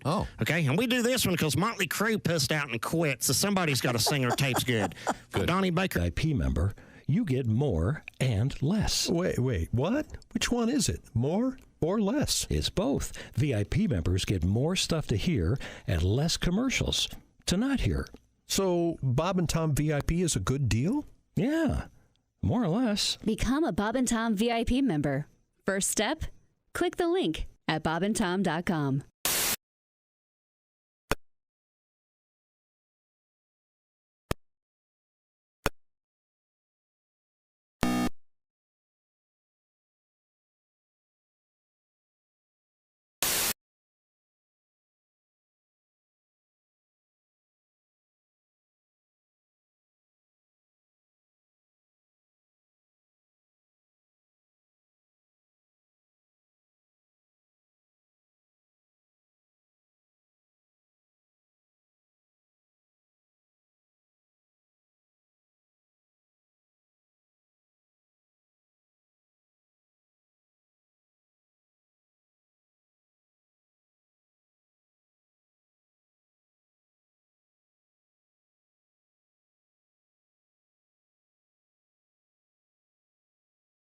Dude Wipes Sports Desk. Are you still using toilet paper? Well, stop it. Wet cleans better than dry. That's just good science. Try Dude Wipes for the best clean, pants down. And we've told you this. Ulysses S. Grant and Abraham Lincoln used toilet paper. It's time to update your behind. What year did toilet paper? What was the famous stat that they got the shards of wood out of it in what, 28? 1930. No, it was like 1936 or something. 1937, 1936. No wonder there was a depression. My God. Yes, it's bleeding. Yeah, who wants splinters down there? And in any event, contemporary science and manufacturing has allowed the folks at Dude Wipes to create a very fine product. But maybe splinters in your butt would have a reed-like effect. So that when you, when you had flatulence, it would sound like a saxophone. Hey, look at you, always on the positive side. Sure. Very good. We have to dip our toes into the world of sports briefly. What have you got over there? Chiefs win in overtime last night, beating the Tampa Bay Buccaneers at Arrowhead 30-24. And you guessed it and knew it, and you won. I knew it, and DeAndre Hopkins fit in very well. 2 touchdowns, 8 catches for 86 yards. You're a catch. Travis Kelce. Why, thank you. Travis Kelce, 14 catches for 100 yards. Baker Mayfield, 200 yards, 2 touchdowns. And how did Baker? How did he do in overtime? They they never got the ball. Oh, that's fair. Came out, flipped the coin. Patrick Mahomes, my man. He announced, "I'd like heads," and the ref flipped the coin. It was heads. And Baker went. That's what they called up in the booth. Right? He looked toward the sky. He couldn't believe it because he knew they were going to go down and score a touchdown. But supposed to have a really good defense in Tampa Bay. What happened? Yes, where were they? Coach Todd Bowles, what happened? What do you think happened to the defense in Tampa Bay? Who knows? Who really knows? Unfair. They never got the ball. Saints have fired their head coach, Dennis Allen, a day after last place Carolina extended the Saints' losing streak to 7 games. The Saints started this season out at 2-0. Dallas Cowboys quarterback Dak Prescott will miss significant time with a hamstring injury. My hamstring. The coach, interim coach Mike McCarthy says Prescott out for Sunday's game against Philly, got hurt in Atlanta. The string of my ham broke. Taylor Swift was at Arrowhead last night. Man, she's tall. To see her boyfriend, Travis Kelce. He's tall, so they can kiss.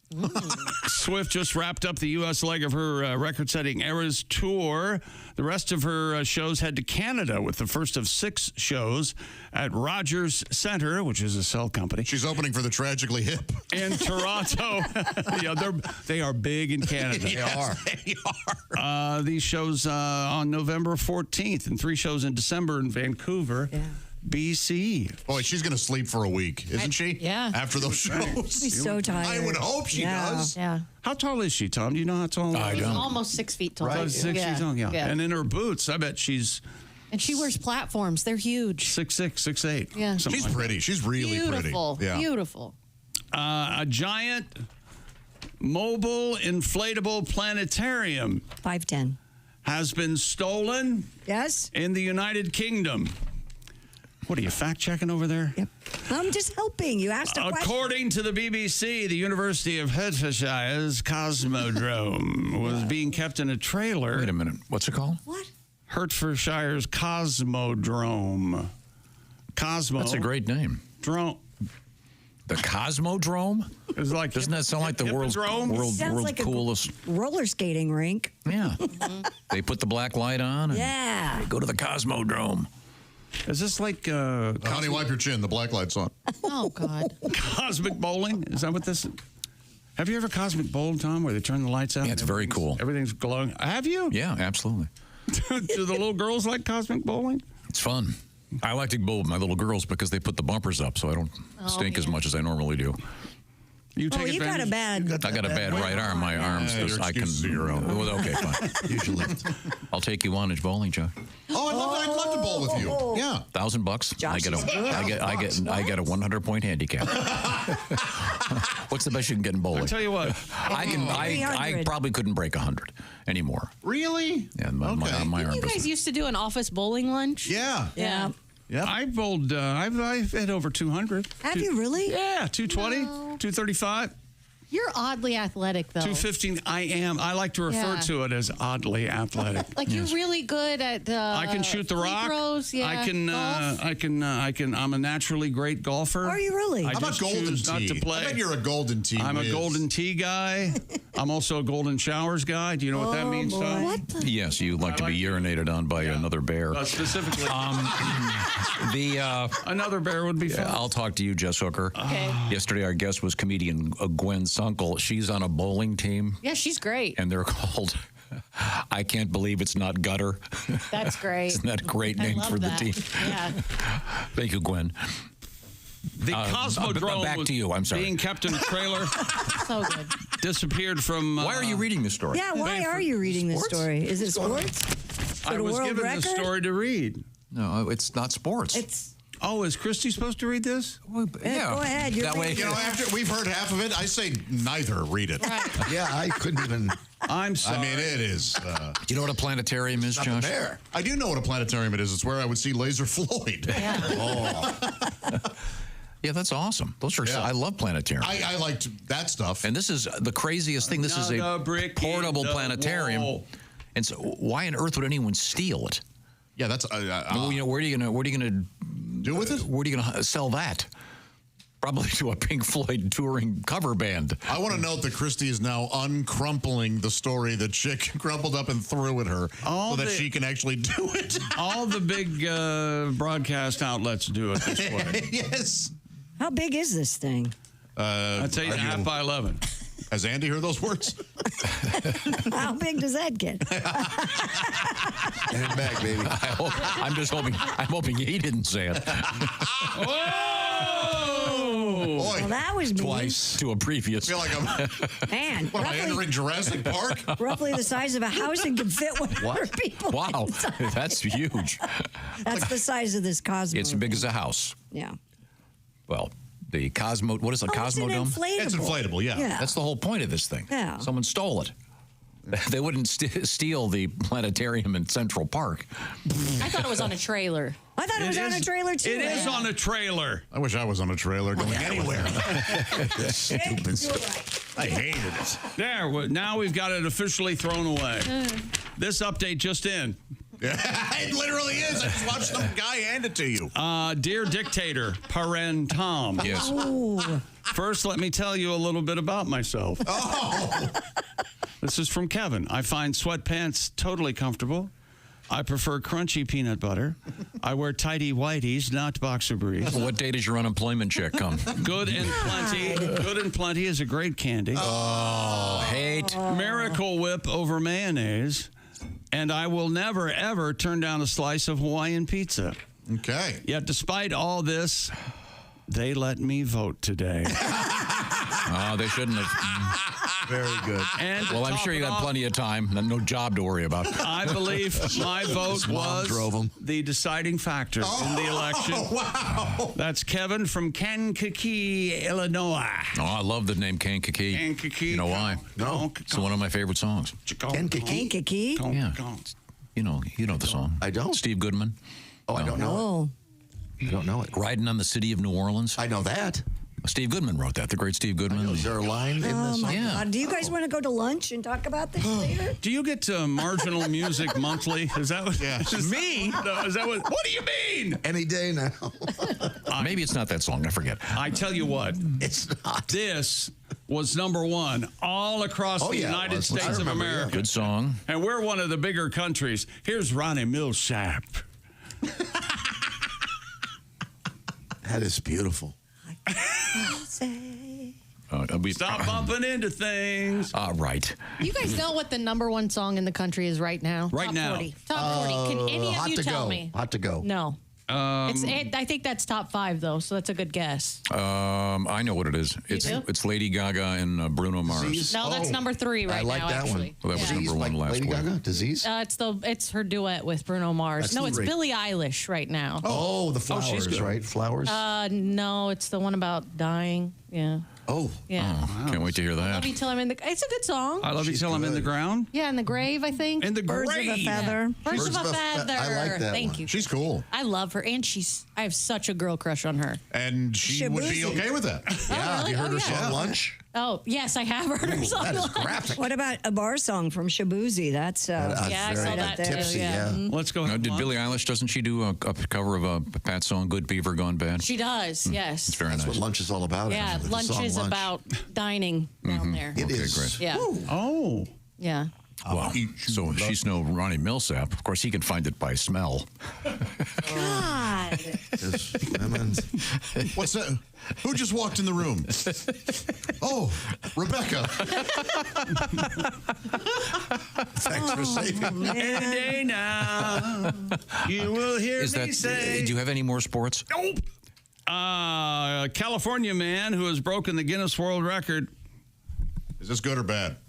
Stupid world record. I don't know why, but I wrote down sweet. You wrote down what? Never mind. Just keep going. Don't read it. Oh, I know why. A California man has broken the Guinness World Record for the fastest time to peel and slice a pineapple. I got it. Now that makes sense. That's as much show prep as you do. Thank you. Yes. This is me being a genius. Oh, God. 40 years, baby. Soon to be 50 years. You could have. There's like 3 sentences there, and you haven't read it yet? Rich Ellenson tackled the record title with a time of 17.85 seconds, beating the previous record of 27. Oh, he shattered it. 27.07 seconds. He sliced. I think he's wearing fastest time to peel and slice a pineapple. I think he's wearing one of those metal mesh gloves. Oh, sure. On his non-knife wielding hand. Of course, you don't want to cut your hand off. Because he's flying through this. Pineapple had pricks on the outside. Yes. How much? This room has bricks on the inside. Thank you, Josh. You know what? Sweet. All right. All right. Oh, no. What's this? Isn't this kind of this is sort of anti-pineapple to me? I mean, pineapple is relaxing. You're supposed to. How is pineapple relaxing? He associates it with vacation. Yeah, it's the kind of thing you know, like a pina colada. Yeah, it's not supposed to be something you hustle through. Did you ever sing, do you like penis coladas? Yes. It's funny. We did. Grow up. I thought pina coladas do you like were. penis alada? I thought pina coladas were pineapple flavored. They're coconut flavored. Penis alada. Pat, go ahead. Will be the hits of the Lake of the Ozarks next summer when I blast it. You like penis alada? I can't wait to sing it. I need you to hug my penis. All right, that What? We're just blue skying here. We're right. you better not do it anymore. So what's the point of the story now? You did. I don't know. Yeah, but you haven't talking about. You gave it to me. But you haven't read it. I sure as hell read it. The guy sliced a pineapple real quickly. Yeah, it was a world record. That's all it has.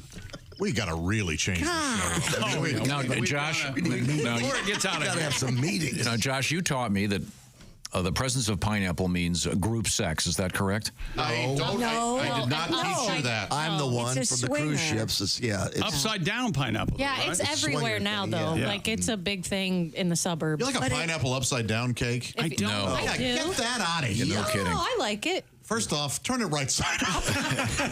A pineapple in the South is a sign of Southern hospitality. Yes. But it's if now it's it's now upside- become some perverted. Upside down, it's a swinger symbol. Yes. We there are like 4 or 5 versions of it. Yeah. We always just shut up about it.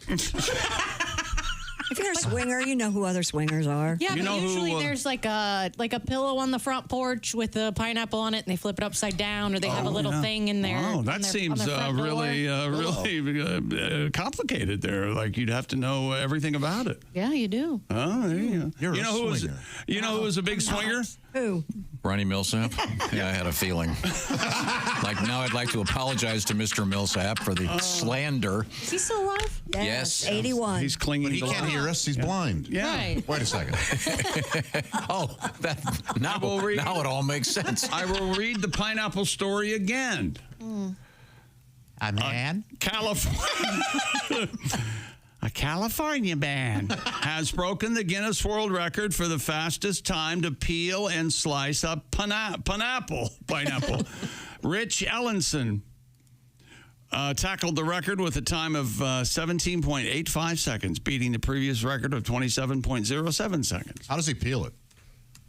With a knife. He's got a big sharp knife. He's hacking away. There is a ring that you can buy. Yeah. Oh, Josh bought me one of those. It's awesome. I love a pineapple corer. Love it. You didn't buy me a pineapple corer. I'll get you one, my friend. got everything at your house. He does. He's got every Sweet potato container. We got the to make in the potatoes thing. microwave. We've got the core.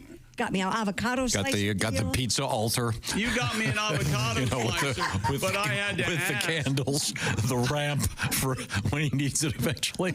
Pizza altar. Hey guys, don't. Wait a minute. Did you say Josh has a pizza Yes, altar he did. at An his altar. house? Hail Mary full Altar. of cheese. You pray To the god of pizza. to pizza. That's Our right. pizza who art in heaven. Oh, Pizza Hut. All pizza. Thank you for the blessings you bestowed upon me. Domino, domino, domino. and with your sausage. Today is Saint Stuffed Crusts Day. Hot. And pizza be with you too. And also with you. And here it is, finally, to wrap up this, the worst break in the history of radio. Steve Goodman wrote, along the Southern Odyssey, the train pulls out of Kankakee, rolls on What the past hell? farm. City of New Orleans was the #1 song by Arlo Guthrie. Remember that great song? Okay. It's a great song. Brilliant. I remember The that late, song. great Steve Goodman. Go get his live album. It's genius. The poor guy's gone, but what a wonderful artist. Oh, boy. Steve Goodman. You've never heard of Steve Goodman? He sounds Amish. You know I haven't. You'd Does he love sound him. Amish? Steve Goodman. No, there's a great live version of Walking in a Winter Wonderland where Steve doesn't know the works and the audience is feeding it to him. And he's acting like he's tuning his guitar. You know, that was one of his great talents. He would talk to the audience. It's a shame. Yes, I have heard that story. Yeah, it's a I classic. have heard that story a lot. He's trying to. Let me tell you how radio works, Pat. Well, I tried to tell you how radio works earlier. You didn't want to hear it. because it was a story about a. I'll tell you how radio rip-off works. on We need advertisers. Can you do that? Okay. I highly recommend Steve Goodman's work. All right, I'll check. Brilliant. Live. Well, he's no. Never even heard a studio number, and he wants me to listen to the live album. Do a deep dive. It's a warm moment where the audience is feeding him. Does anybody have the 1964 Cincinnati Steve Goodman bootleg? Well, It's recorded on cassette from 8. I'd like to apologize for those of you that are trying to recover from leukemia like Mr. Goodman. No, that's right. Oh, that's right. You have to bring that. Okay, Josh, I'm sure he doesn't. He's no. What's your favorite heavy metal band? Buzz Danis. What was it again? Buzz Danis is very good. I won't have you Buzz Danis. That's right. Their hit, song Purple Polyp is. You've got cleaved penis, buzzed anus. We'll be back. More penis frivolity. Tattoo of a pirate with one of his eyes is the guy's anus. I've seen it. We'll try. Did you say eyes? Yeah. Oh dear God. When we come back, a little bit of Steve Goodman. This is the Bob and Tom Show.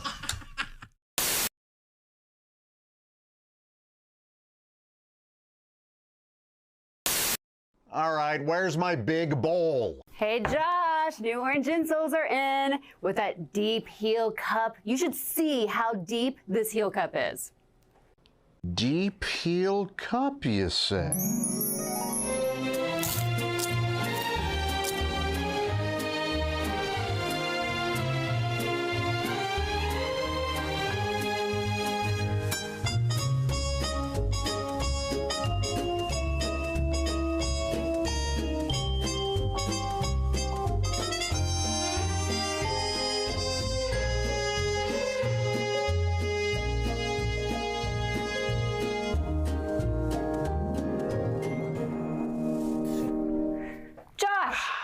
What are you doing? Deep heel cup. They're for your shoes. My shoes, you say? Orange insoles come with a deep heel cup and arch support to provide everything you need to keep up with your everyday activities. Orange insoles are great if you work on your feet all day, simply taking on the world. Orange insoles will help you feel better and do more, guaranteed. Get your orange insoles today and step into a world of comfort. OrangeInsoles.com. Dear Allie, my boyfriend and I were eating at the bar the other night, and the bartender was wrong about something on the menu and then made a mistake while we were ordering. My boyfriend made fun of him not once, but a few times. And then when he gave us only one dessert menu instead of two, my boyfriend said, well, I guess you weren't the valedictorian of your class. Oh. We got a huge fight as I told him he was being mean and condescending, and he told me I was crazy. He was just being funny and making a joke. Should I drop this? I feel like he needs to know that this behavior is wrong. Guy's a jerk. Yeah, yeah, and his next drink is going to taste a lot like ass finger. Yeah. Wasn't that Steve Martin and Eddie Murphy? Ass finger. That was Bowfinger. Bowfinger. Sorry, my fault. Don't be rude to people. No, that guy's an ass. Get out. Especially when a guy's bully and they go, I'm funny. It's okay. You're crazy. Nope, that bartender needs to take it. That's what you get. Really? That's For right. being a bartender? You're fair That's what you game. get? Get roasted for the rest of your life. You want a tip or not? You make an egregious mistake like only bringing one dessert menu. Yeah. Well, what do you expect? You deserve to be publicly shamed. Damn right. Going down. Yeah. it's kind of, I think he's sort of thinking, hey, this is kind of, they're a couple. It's kind of romantic here. You can share the menu, look at it together. Yeah. Plus he doesn't want to crowd the bar with You know all what I think people. happened? agree. This guy really did think he was just making a joke and being funny. He just came up. He just did it in a completely a-hole-ish way. No, that or this guy's just a jerk that's her boyfriend. Well, but would she be dating a jerk, a guy who's a jerk all the time? Maybe. You can Probably. only fake it for so long. That's probably It why starts to she was come out. like, well, I want to tell him, because if he understands it, if he is just making a joke and he's like, oh, I didn't mean to, that's probably okay. But if he's like, what? No, I'm going to keep doing this for the rest of my life. I'm going to. You're right. Josh, don't you have friends when they introduce you to their new girlfriend, you kind of want to pull her aside and go, get out.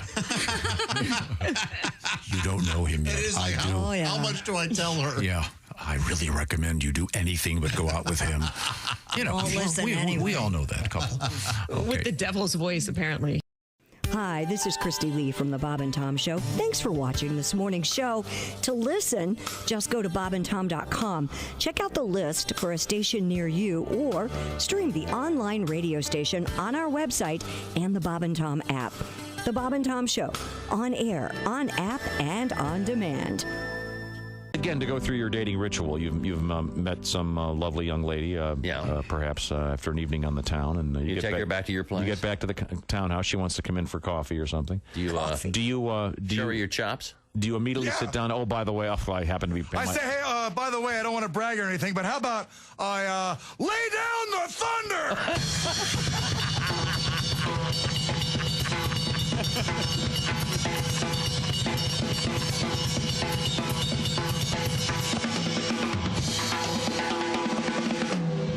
Where's your drink?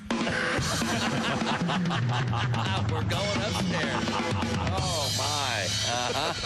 So do the ladies... It's really not that strong. You can take a bigger sip.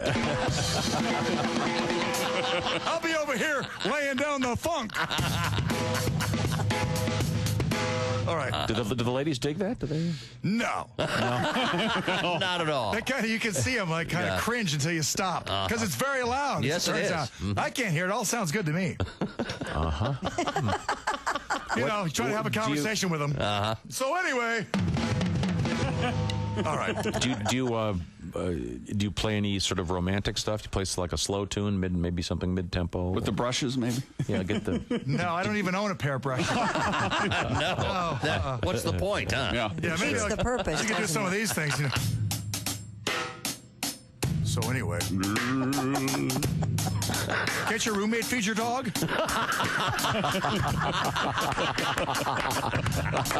Very romantic.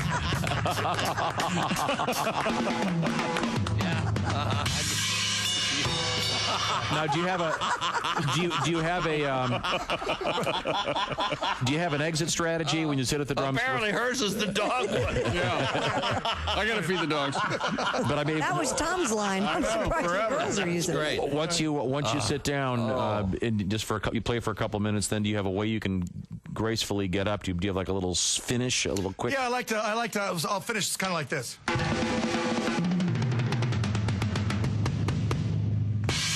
Let's face it, I am great! Greg Hahn, ladies and gentlemen. Yeah. Wow, that's I love a man with confidence.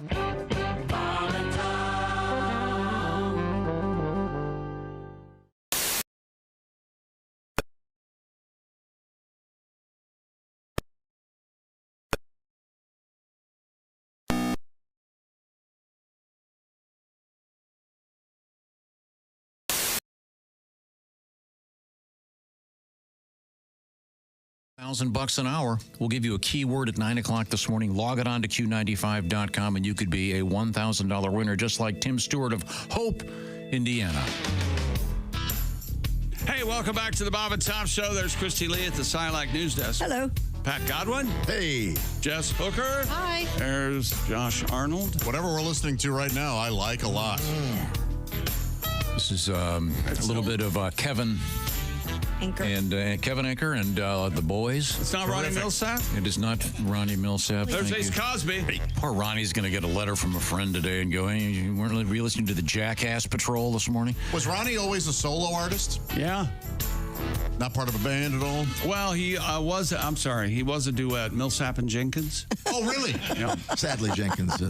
Yeah, they were the giant. Issues. He drove. Big fight. He's lying.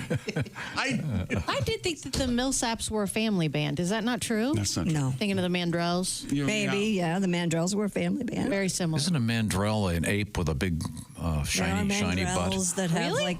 a big beard. Who knows? Mandrells were Who knows hot. the Mandrell So sisters? hot. Of course, Barbara. Barbara, and who else? Dixie. Who? Dixie. No. Their brother Howie. Barbara Mandrell. Howie Mandrell. That would be such a great gag. Howie would probably think it was pretty funny if you had a country I'm sure Canadian. you know, Chick. What are they? Louise and Earlene. How'd you know that? Who's the prettiest? Earlene. I think Earlene. Hey, look at the big screen. I think we got a special guest joining us. Oh, my gosh. It's Jeff Oskey, comedian. That's right. Here with an early week. Nobody asked for it. No one wants it. And not a single listener is tuning in just for this. But here it is anyway. The midweek edition of Failed to Mention News. Wow. Now here's your host, Jeff Oskey. Pew, pew, pew, pew, pew. And this week we're sponsored by Tom's Gently Used Jeans. Forget the shirt off his back. He'll give you the jeans off his ass. That's Tom Griswold's Gently Used Jeans, which I'm wearing. Nice. I love them. Two influencers drowned after not wearing life jackets on a boat because they wanted to look good for their live stream. Oh. What you failed to mention, on a positive note, they've influenced me to wear a life preserver while boating. Probably the most influential thing they've ever done. That's helpful. Odell Beckham Jr. has released a new jockstrap candle that smells like his jockstrap. Well, you failed to mention because you know how much so women love the smell of balls. Yeah. It is Big old ball. Yeah. We learned that contrary to popular belief, monkeys could not write Shakespeare. Well, you failed to mention, though, they did manage to crap out 1 million little pieces, so anything's possible. That's for the two ladies. That's a great book. I like that. That book is a scam. Yeah, that's a It's a scam, but it was a great read. No, at the it's top. horrible. Wasn't that on Oprah's list? I hope he's addicted again. You got in trouble. I hate that guy. I love Tom. 2 chapters in, I went, fake. Really? You knew all along? Yeah, he goes to the dentist and gets no anesthesia. BS. I call BS. Yeah, that was a bit rough. Jaywalking is now legal in New York City. What you failed to mention, enjoy your new lake houses, ER doctors. Residents of Russia were blasted by an enormous fountain of fecal matter after a sewage pipe burst. What you failed to mention, Fecal Fountain, the newest ride at Moscow Disney. You thought our bread lines were long. Wait till you see the line to ride Fecal Fountain. Indian cooks have been asked to stop spitting in the food they prepare for customers. What you failed to mention, who knew that the masala in tikka masala was just the dude's name who spit in it? And finally, they're trying to put rats in New York City on birth control. What you failed to mention, I don't see it happening. I've never seen a rat ever carry a wallet. No place to keep your condoms. I'm just okay, this is the news that I failed to mention. Thank you, Jeffrey. Enjoy those pants. Yes, sir. Thank you very much. Thank you very much. You got Jeff your pants, huh? Did you give him? I got a pair too. Borrow them? You wear them? Yeah. Yeah, I had a bunch of extra pants. Did you wear them a lot? Were you told to get rid of them, or do you just not like them anymore? What do you mean, was I told to get? That's pretty plain. No, I just had some extra. Okay, I didn't know if they were stuck. No, I lost some. I've lost a little bit of weight, so there's no point in keeping my pants. But your shirt is still XXL. Why is that? Because it's nice and cottony, and I like. You wear what you want, man. Yeah. I like the He's space. getting new shirts. That's a new shirt, isn't it? No, it's an old one. Okay. Just but wear what makes you comfortable. Thank you very much. I got plenty of room in this. You need a dresser. You know what a dresser is? Yeah, it's like a bureau. Chiffonnier. No, it's like Ian McKellen? Yes, it's like an actual person. No, God. Every morning. No, any more good morning, people sir. Here are your clothes. How may I help you, sir? I've taken the liberty of picking out a couple of outfits. Would you have one? That's a great movie. I would have a dresser and a heart. I'd have a dresser and a driver. That is a good Damn right I would. Couldn't that be the same person? It could be the same person. Oh, yeah, I could. I don't think so. You'd have to talk to them and take an interest in them and be nice. I can't. No, you wouldn't. Would you like a footman? I could pay them to not talk to you. That'd be that'd be awkward. Now, I lay everything out the night before. I mean, I've got a chair in my closet, and I've got my underpants the right side. And, no, you lay it out in the order you put it on. Yes, and I have them, and the kind of underwear I wear, you have to make sure that you don't have them inside out. Oh, okay. And because I cut the labels out on the back because it itches, so you gotta hold it up to the light and make sure the writing is on the outside. Oh, okay. You say the label itches? Is that what you said? So you gotta. Man, I don't own any. We don't. He's crazy. Why are I you thought underwear always didn't have wanting labels It in doesn't show us your anymore. Right there. underwear? Labels.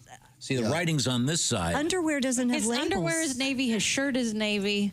Everything's navy. No, I also wear black. Okay. I bought a couple of red ones, but I'm not bold enough to wear. I even bought a purple one. Wait, red or shirt or underpants? I have a purple shirt. Oh no, underpants. They're all black. You bought a red shirt? Yeah, I haven't worn it yet. Well, you should. Save it for December. Is it a golf shirt like that? Yeah, I saw a guy wearing one. I went, no, I can't do that. I wear red on Fridays. Wear red on Friday. Why Red on Fridays means remember everyone deployed. So that's a nice. Really? Yeah. Well, then I've got a good reason to wear it. It's like wearing a pink hat in honor of research. So you saw one.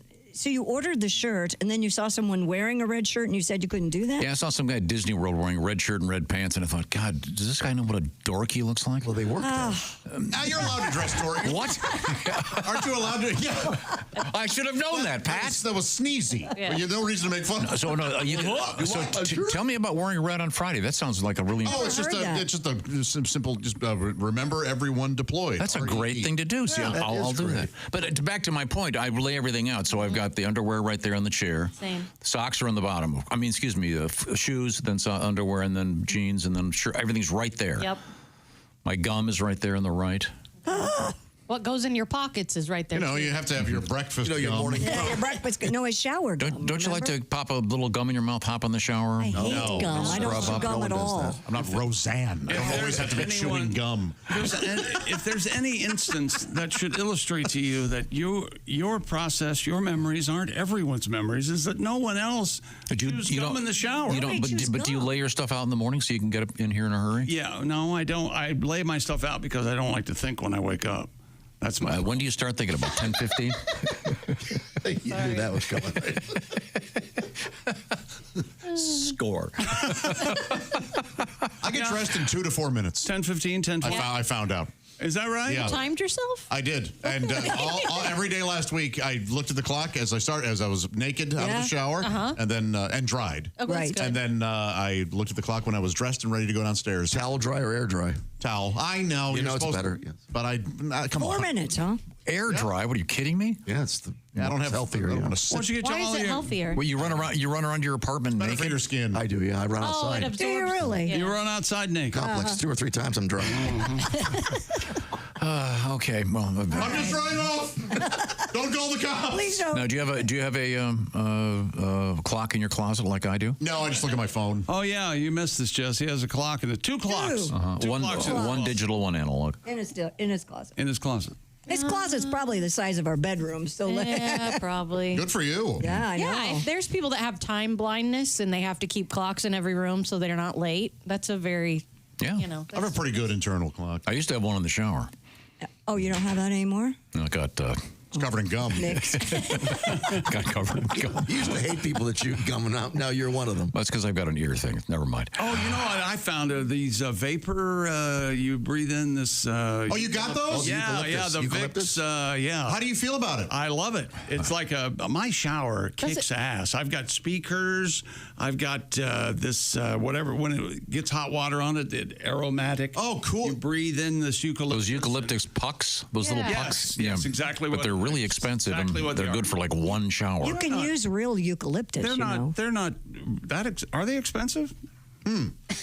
I don't know. A good shower is a blessing, isn't it? It's Yeah. like It is. to have a really nice functioning shower is just And wonderful. you might, if you want to save Soft cash, water. take the eucalyptus puck and sort of tuck it. It's Shove it in my invigorating. ass? Is that what? Well, you can kind of hold it. I found that the pucks are much better than the actual rods. plants. I can't. Sorry.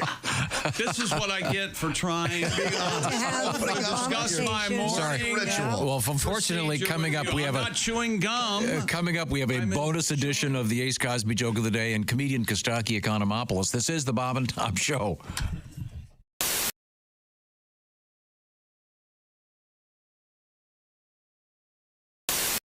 Tiki Barber here.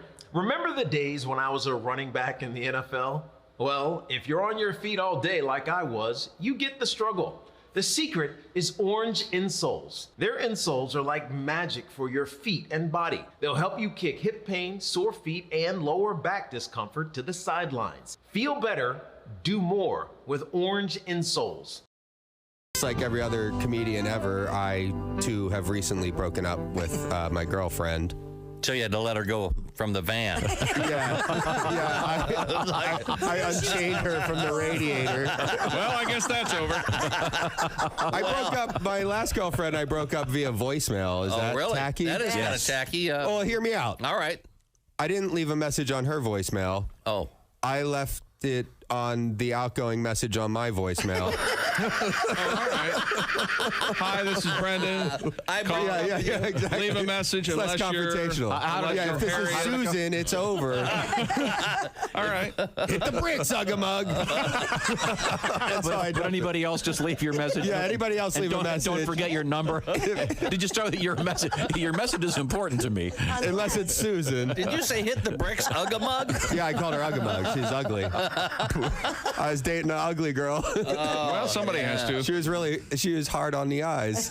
Wow. Ugga-mug. Ugga-mug. I think I'm going to start calling you that. That'll be like my little pet name for you, Christy. Ugga-mug. Oh, well, that's not appropriate. No, certainly not. I just think it's cute. Ugga-mug. Well, you could be mean to ugly girls because they don't have feelings. I saw that on the Discovery Channel. That's what you were told, right? Well, there you go. I discovered that. Hey, by the way, have something for the quotes page. Nicely done. Usually you don't make the quotes page in the first 10 minutes, but you just did. She bought rocks one time from Pier 1 Imports. She bought a basket of rocks. No kidding. To decorate her coffee table with. Well, they had like words chiseled into them. Oh, okay. That's They weird. said like joy and happiness and friendship. So like one night I just took a handful of those rocks and I drove around my neighborhood chucking them through people's windows. Joy. Like, here comes happiness. We were driving to the mall one time so she could buy some dumb stuff. And there was a car in front of us, and it had a bumper sticker that said, "My boss is a Jewish carpenter" on it. And she was all like, "My boss is a Jewish carpenter? What's that mean?" And I was like, think about it. Who's the most famous Jewish carpenter you can think of? Right. And I swear to God, she went, "I don't know, Geppetto." That totally happened for real in real life. Hi, it's Josh Arnold from the Bob and Tom Show. Miss some of the show? Become a Bob and Tom VIP and subscribe to the audio and video podcasts. The Bob and Tom Show, on air, on app, and on demand. Heard this stuff from you. I hit a guy in the jaw and as hard as I could twice in somewhere in New York, Albany, New York. I just played the Palace Theater, and we were going to go get something to eat.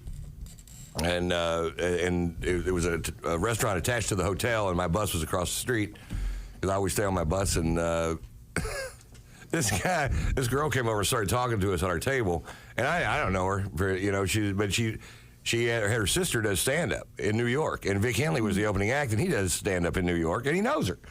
So they were talking across the table. If it wouldn't have been for that, I'd just shoot her away because I was trying to eat my crappy little piece of tilapia. You must do very well. She gets up and leaves, and she comes back, and she has her sister on the phone, and she's headlining a club that Vic and I headlined forever in Columbus, Ohio.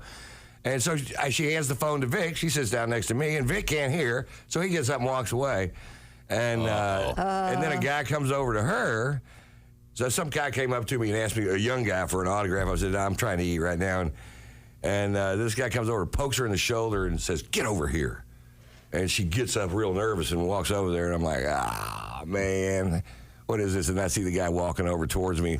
And he goes, "How come you took a picture with my girlfriend, didn't take a picture with my son?" Both of them were connected to this guy. And I don't know. I don't know anything. But he was standing up, and I was sitting down. So I started to stand up, and he shoved me back down in my chair. Uh-oh. And I'm like, all right, okay. And so it was ugly. It was a nice place, too. Wine glasses, tablecloths, and it all went flying. And I got up and shoved him, and he took a big swing at me and hit me, but not really with a punch, but hit me and left his jaw just hanging out there. And I'm like, all right, here you go, buddy. You can't leave your jaw hanging out there. And I just, boom, boom.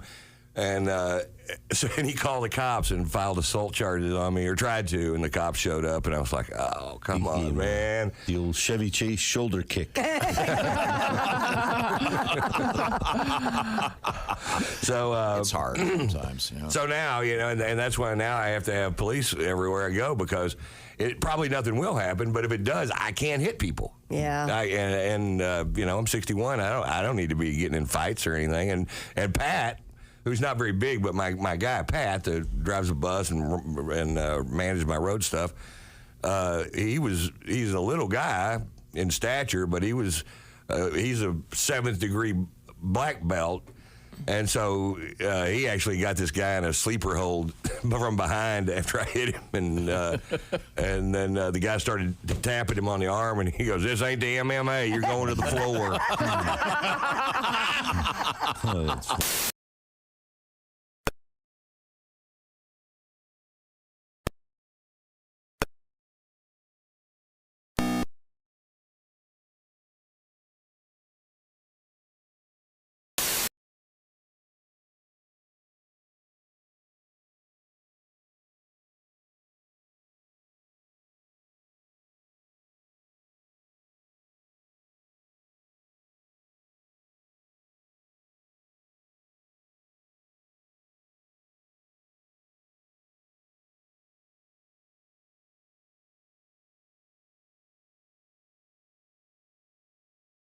Assistance from AAA. Again, that AAA membership, visit AAA.com/radio.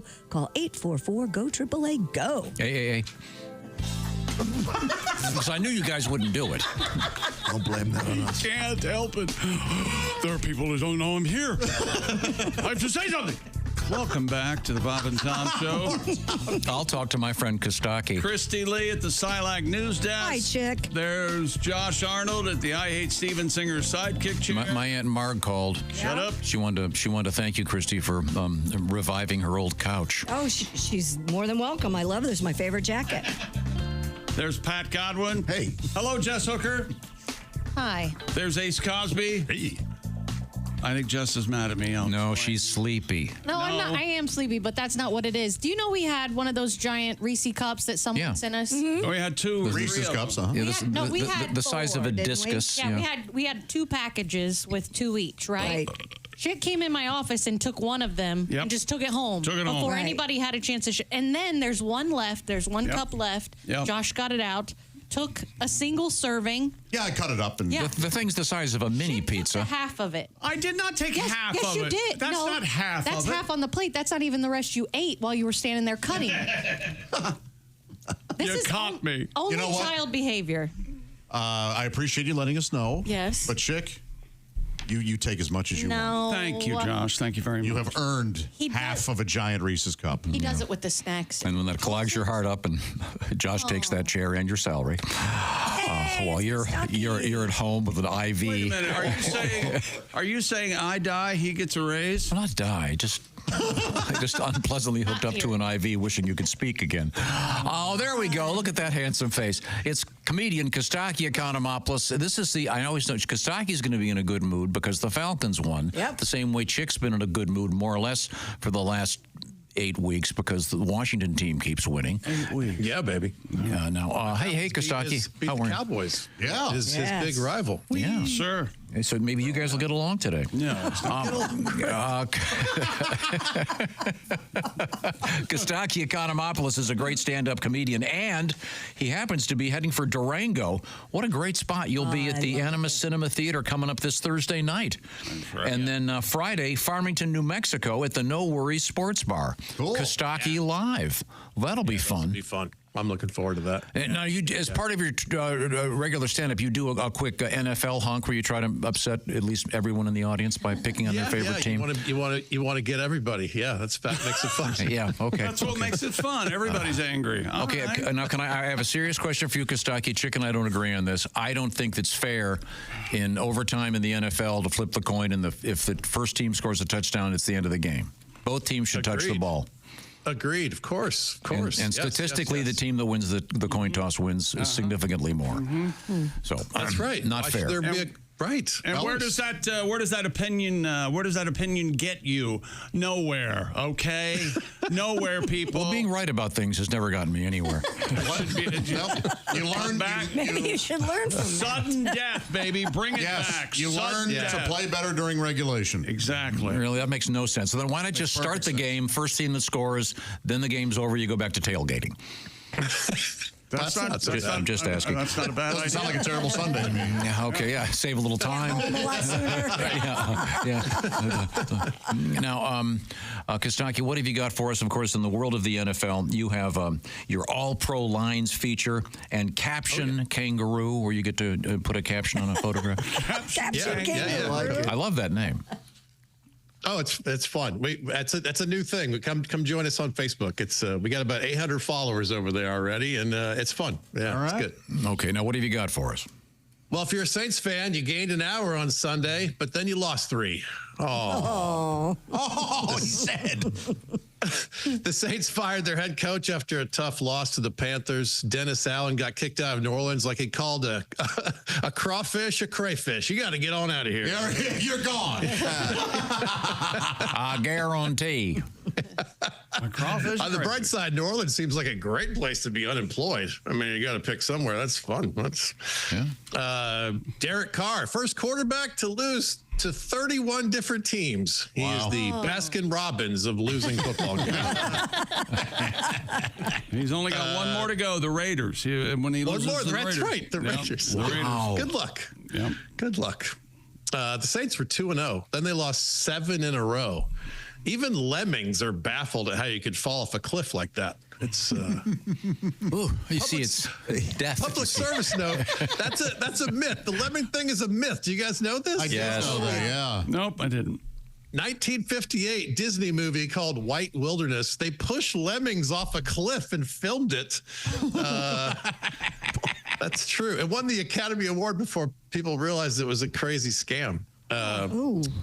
By the way, White Wilderness sounds like the name of Brett Favre's country estate. Okay. But the Saints going off a cliff, not a myth. They have a car. They've gone off a cliff. Their logo should be that final shot of Thelma and Louise. You think you had a tough day. At least you're not a professional athlete who got no look backwards hurdled by Saquon Barkley. What a play, huh? Yeah. Oh, wow. It's so cool to see. It's really good. Now, will someone else, do you think someone else will try that and get just racked? Yes. I think that every time running back jumps over somebody. One helmet to the nads should be the end of that play. The Cowboys got confused this week about the time change, and they went ahead and sprung forward to miss the playoffs. So that's fun. Cowboys owner backed his coach, though. Jerry Jones said Mike McCarthy has a lot of fire in his belly. Sure, if by fire he means hot wings. Plenty of those in there. Yeah. Jerry said we'll probably do a couple things this week, referring to the trade deadline. Can they trade for a new owner? Is it too late for that? Even Daniel Snyder is like, Jerry, get it together. Dak Prescott's got a hamstring injury. Dak's hammy sounds like one of those vanity sandwiches at a Dallas restaurant. Oh, yeah. You want to get the Dak's hammy. Now, before January, it's no good. It's gone bad. Dak's hammy is better than Zeke's disciplinary club. That one didn't even make the trip to the diner. Oh. The Cowboys are last in the NFL in rushing, unless you count the fans headed to the parking lot in the fourth quarter. Those guys are fast. This coming Sunday, Germany gets Panthers-Giants. And you thought losing back-to-back world wars was bad. Not a good game, eh? Not a good match. Maybe time to flex. Yeah. Historically, it's not great when crowds and Germans get excited. This game should take care of that. The Germans are going to be so bummed after this game, they're just going to give Poland some extra land. Like, all right, we're sorry. This game's going to be ugly. Even German pornographers are going to have to look away like, oh, God. I shouldn't watch that. German pornography. I believe the German word for this game is far from gooden. Oh, very good. Very good. Snooze and ballin'. I got a little quiz for you guys. Jameis Winston is now the quarterback of the Browns. And he's a character. This guy is quotable in a really earthy, kooky way. So I got a fun game. Jameis Winston quote or Gary Busey quote? You guys tell me. Oh, perfect. Okay. You can't say the sky's the limit when people are on the moon. Busey. Winston. I'm going to go. That one is Jameis. Oh, go ahead. Jameis Winston. Yeah. Oh, that's Jameis? I was going to guess. Oh, that's a good quote, though. Yeah, there's a bunch of these. They're indiscernible. Fear is the dark room where the devil develops his negatives. No, that's Busey. That's got to be Busey. That is Busey. Yeah. There's a woman in Arkansas who is such a bad cook that a swarm of flies got together to repair her screen door. That's way too Winston. good. Wow. That has to be Jameis Winston. Yeah. That is Gary Busey. Oh, whoa. That's so good. It's a great quote. Judge me all you want. Just keep the verdict to yourself. Winston. Yeah, that's Winston, yeah. correct. Yeah. I've been told by doctors and surgeons that I have the strength of 10 men with normal jobs. That's Busey. Yes. That is Busey. Yeah. That's so weird. Okay, the rule is you can make love to an elephant if you want to, but then you can't cover the circus.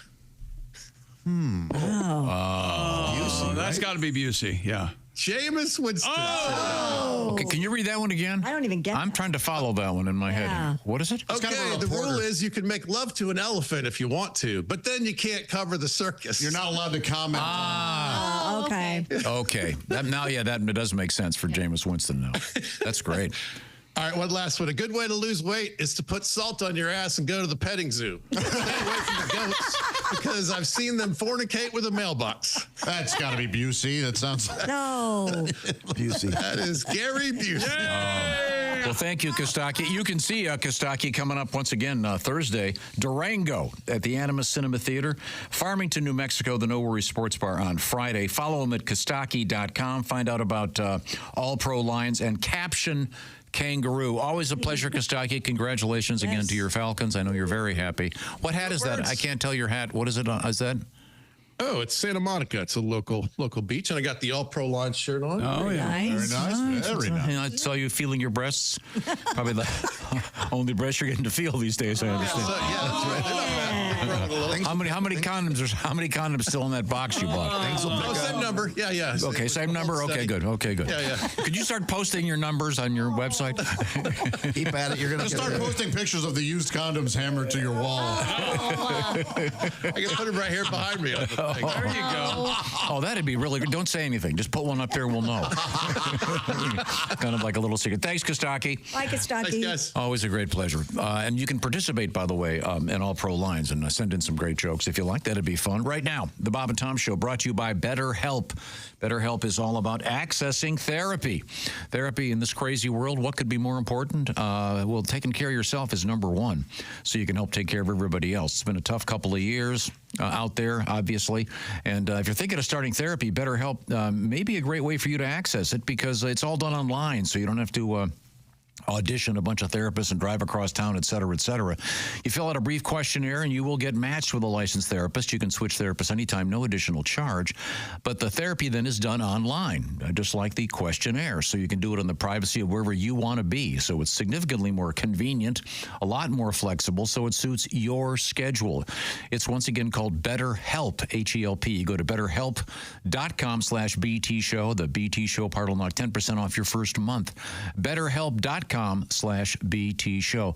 And the therapy then is done online. You can do it like a phone call. You can do it with a camera on, like it's a Zoom call, or you can text back and forth. It's up to you with BetterHelp. Once again, BetterHelp.com/BT Show and BetterHelp, H-E-L-P, BetterHelp.com/BT Show.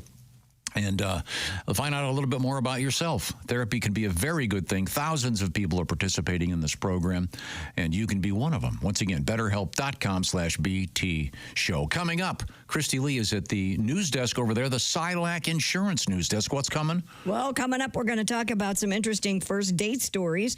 We also have a very interesting sex lube story, and llamas at the airport. All right. And this is an excuse, I think, for Pat to sing one of my favorite songs. It's Pat's first date song. Yeah. Look forward to that. Pat's got a new album coming up just around the corner. We'll give you the details on that just in time for the holiday season. This is the Bob and Tom Show.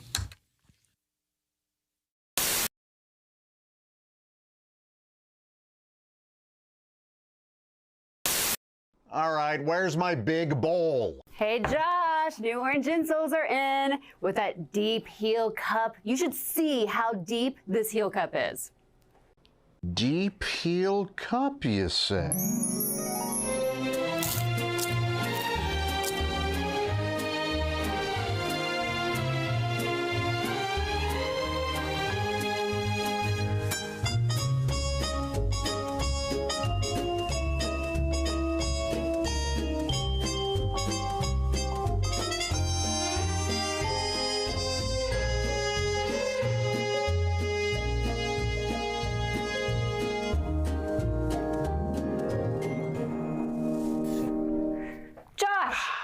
What are you doing?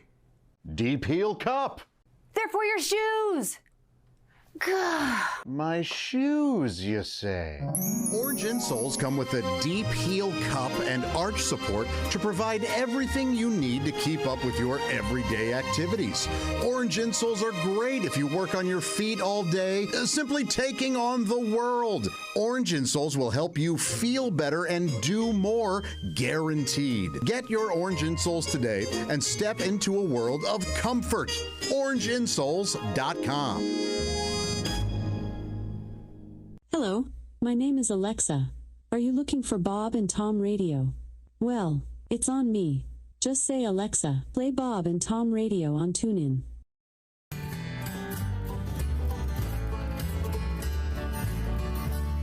I met her at the card corral, but I hardly ever see her now.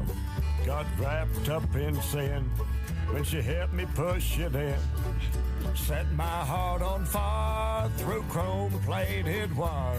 Right there at the card corral. My cart was full of meat and that San Francisco treat. Chunky soup eats like a meal with a dash of squeaky wheel. Rogaine so I won't get bald. 4 bags of Epsom salt. 2 cartons of Pall Mall. And a copy of Walking Tall. That Buford parcel was something else. Yeah. Her cart was hunkered down with red bullet crown. Baby seat full of bread. Knock seen before her head. The whole parking lot could see just what she meant to me. 2 liter of Mountain Dew and some maters for making stew. Paige and Stu Pedazza. I met her at the cart corral, but I hardly ever see her now. Got wrapped up in sin when she helped me push it in. It's a parking lot oasis in all them empty spaces right there at the cart corral. What I like is the parking's free and you don't have to pay for it. Our carts rolled toward the street, about lost half my meat. We kindly hit head on, she was talking on her phone. Everybody stopped and stared when her wings flew in the air. So much for making toast, that string on my pot roast. They give you enough to tie your shoes with. Don't chop that much at all, on account of my cholesterol. Clean up on aisle 2, because my heart just spilled the truth. Kotex value pack, and Jemima on her back. So set in her ways, better see her in 30 days. Get it? Get it. I met her at the cart corral, but I hardly never see her now. Got wrapped up in sin when she helped me push it in. I'll probably kick a shine if she will be mine. Right there at the cart corral. Hop the wheelie in my pants. Right there at the cart corral. Kindly did a little dance. Clip and save a place for me. Good night. The steroid era is about to start entering the Hall of Fame. I think so. It might happen. Let me grab that. Okay. Hello, Bob and Tom Show. Hey, gang, it's Babe Ruth. Hey, the Bambino, the Sultan of SWAT, here in the Hall of Fame, right? Sure is. Yeah, sure, Dad. You know, we don't get the best reception up here in heaven, so let me get this right, Dad. I heard we got a pudgy old bag named Raines headed to Cooperstown. Three, well, never mind. Why bother? Yes, you're Hey, correct. they've lowered their standards. I knew it was bad when Cobb didn't go to bed for the last 2 days and still washed his sheets.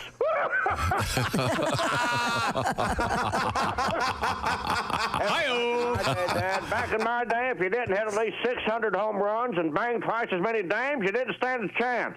And how? Now they got these steroids we hear about. Hell, all we had was yellow fever, polio, and warts. And that's just what they put in the hot dogs, Dad. Hey, listen, the train's leaving. We got gigawater and a box of stogies. I'll see you in Cooperstown. Woo!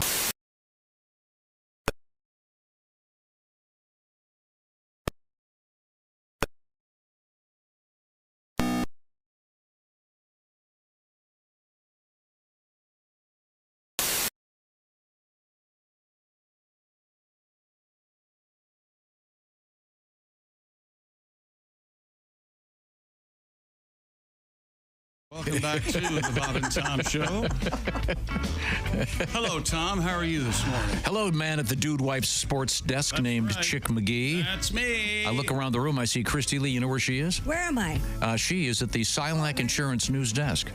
Josh Arnold is at the headquarters of Sidekicks Everywhere, brought to you by our buddy Steven Singer. I will urge you right now to listen to that man as he discusses Steven Singer Jewelers. Hey! Do you hate phony sales and pricing games? Then you're going to love Steven Singer. He has the perfect price, guaranteeing the best value every single day. That's Steven Singer Jewelers. I hate StevenSinger.com. Back to you, Tommy Boy. Well, thank you very much. Now, I wanted to ask Jess something. We have been joined by Ms. Jess Hooker. We have Ace Cosby over there. Coming up momentarily, it's a bonus edition of the Ace Cosby Joke of the Day, as requested by Chick McGee. Pat Godwin has his guitar and his microphone. He's going to need that because coming up, we're going to be doing the fabulous First Date song, I believe. But first, I thought we were doing it there. This morning, we began the program with a discussion about, let me see if I can find it, about the mud that is used to rub into baseballs in the major leagues. Oh, okay. I thought it was fascinating. I thought it was interesting. Okay. And Chick poo-pooed it. So Christy didn't like it. What is it? I just feel it's a mud monopoly, and I don't think it's fair to the other mud farmers out there that don't get a chance to maybe their mud's better. You know what? Remember that one winter we were mud farmers? Yes, our crop was spectacular. Doesn't that sound?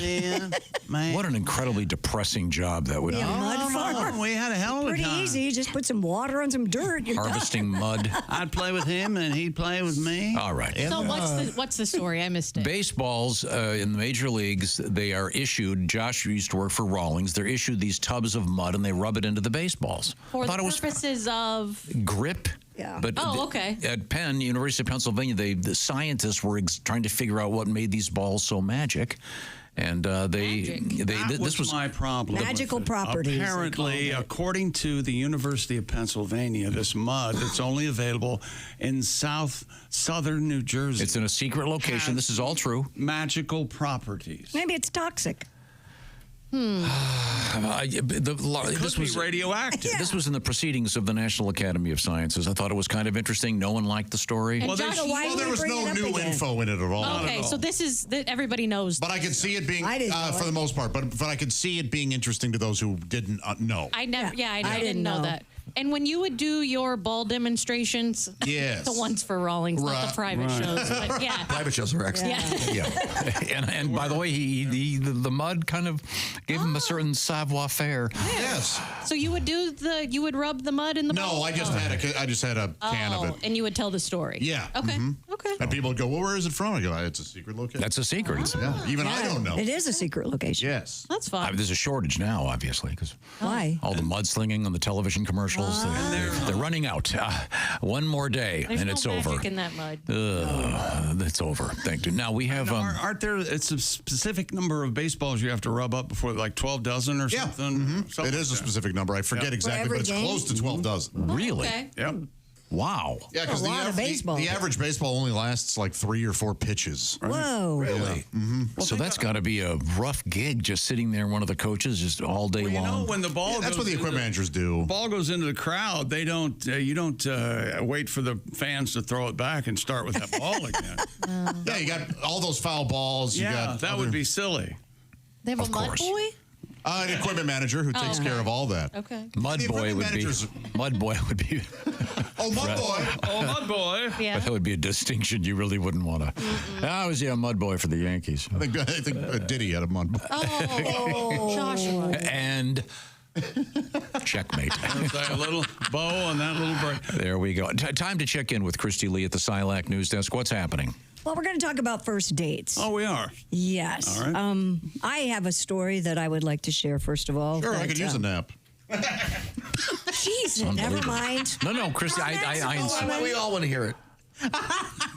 Comments of a woman are going viral after she shared a story that a man defecated in front of her on their first date. Gee, I wonder where this story came from. It doesn't comment. Yeah, this isn't my story because you didn't want to hear mine. The so phrase, this is his. Go ahead. We want to hear your story. What is it? Ms. Rachel Page. I'll do it later. All right. Ms. Rachel Page posted the story on TikTok explaining her date started off fairly normal with a dinner of fajitas and margaritas. First date. That's a mistake right there. That doesn't work that way. I hope he did it on the sizzling plate. Before they headed back to the guy's place to watch a movie. Oh, okay. Well, so she sounds pretty easy. First date, he's already got her back at his place. Hey, you want to Netflix and shit? This is very relaxing. According to Ms. Page, that's when things took a turn. Quote, we got to his house and he takes me to his room. I sit on his... already? This is a problem. I know. That's all right. She's a slut. Go on. I sit on his bed and then he immediately goes into the bathroom but doesn't close the door. Okay, this is a little different. This is where. See you later, defecator. I am out. She continues. He's sitting there for a minute and I'm like, what are you doing? And he's like, I'm pooping. In a follow-up video, Ms. Page revealed she stayed. She said he possibly sensed her discomfort and told her, quote, I know this might be weird, but I just feel really comfortable around you. Yes. No. It's weird. It's No, sick. I bet he does this. This is so bizarre. I think he's a serial first date pooper in front of her. Yeah. She added, despite the fecal fiasco, come on. Nice. they have had a second and they have got a third date planned. A third date. No, you mean a third date. Oh, that's awful. So she had a number 2 date and a third date. They're all number 2 dates, it sounds like. She must really like... Gosh, bless it. I mean, how... No, come on. I don't believe... Why would... You don't believe any of it? No. I can't imagine. She Christy, published what's it your in... first date? No, this wasn't my first date, but a friend of mine had a first date recently. And she allowed the man to pick her up because they had mutual friends. Okay. So she's like, oh, this is safe. Yeah. And they had a very nice dinner. She thought it was a very nice evening. They came back to her place. And I've been to her home. You walk in and it's kind of an open, like a big open concept. And her kitchen's to the left. And she turned around to put her purse down and she, turned around and there he had his cucumber just hanging out with his hands on his hips. What? No way. No, yeah. And she goes, you can put that back and leave now. My gosh. He took it out? Yes. He took it out. That's a baller move. Right? Not a baller move. Yeah. little, it's one up. Well, what do we know about a situation like this? It gets one of 2 reactions. Yes. And that's what I told her. I go, it had to have worked before. It worked before. It had to have worked. And he's going to give it another shot. Oh, yes. Are you the one that told me the story about a certain famous singer that did the same thing? Yes. They'd gone on a couple of outings and same deal. Al Martino? No. It was Al Martino.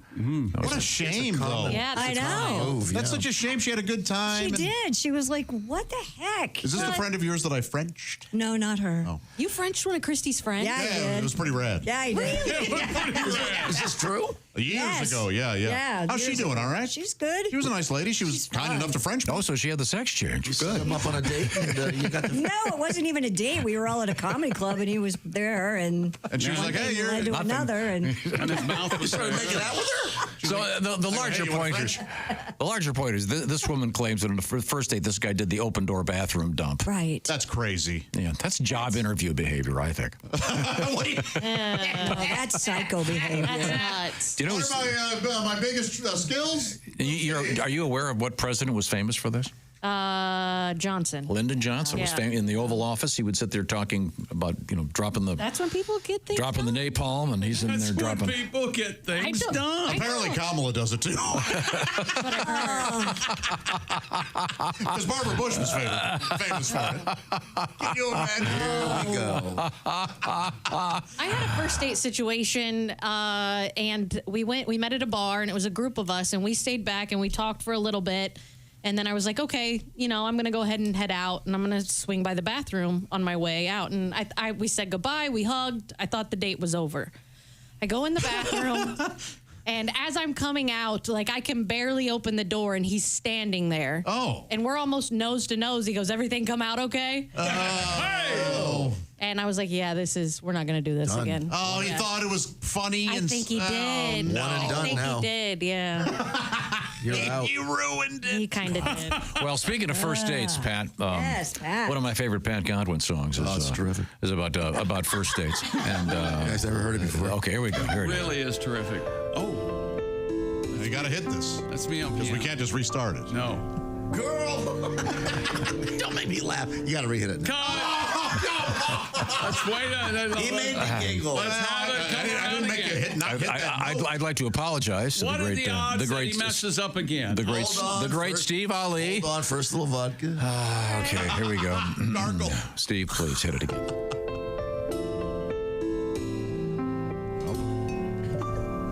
Girl! Whoa, I'm sorry. That wasn't me that time. That was on me. All right, I'm let's- sorry. That's going to be in you if you do it again.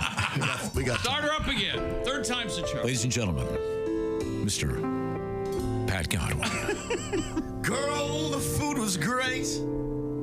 The company, even better.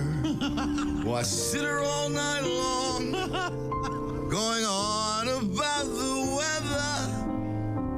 I know it's our first date. The girl's gotta wait. But I just turned 83, and you said you're 78.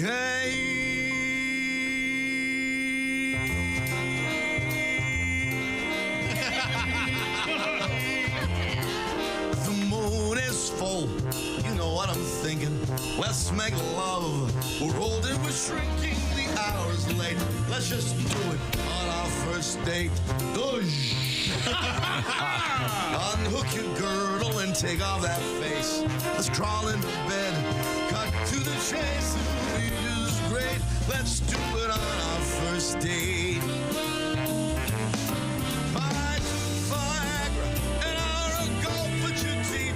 Jar by the bed.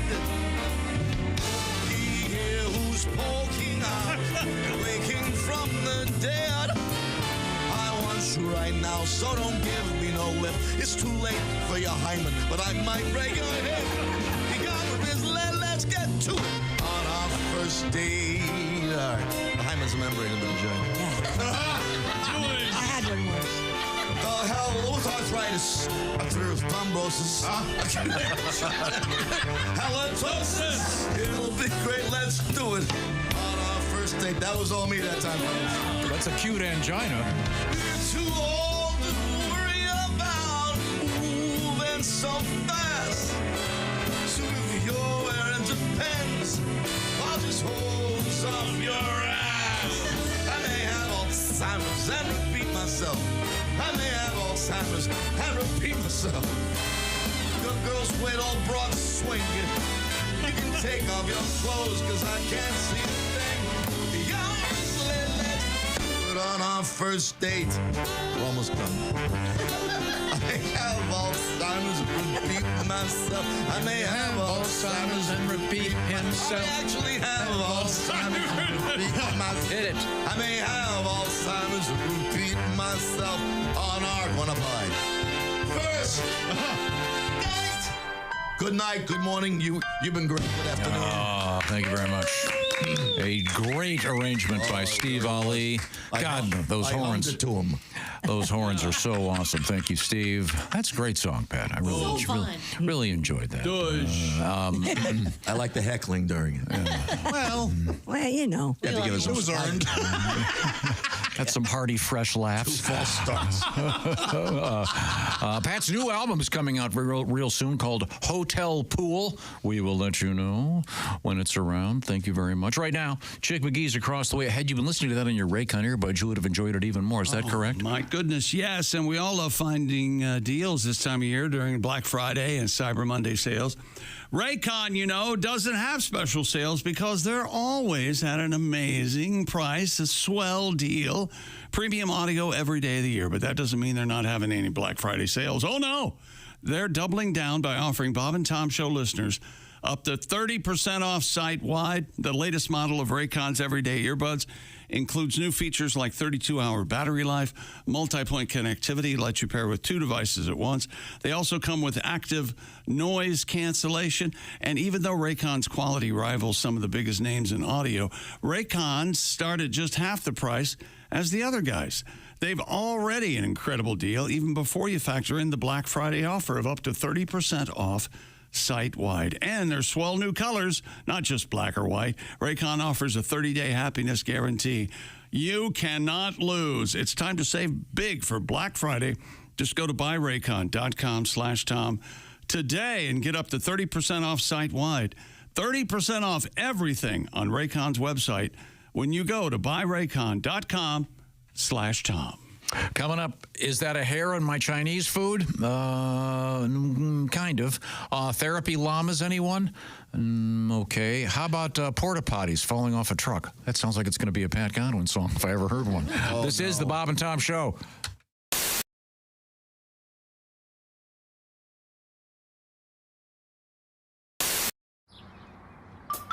Is that Chick McGee? Why, it sure is. Chick McGee, who knows that an annuity from the folks at Silac Insurance Company means a retirement check in his mailbox every month. Chick works on perfecting his mailbox opening technique. Easy, Mr. McGee. Don't blow that elbow out.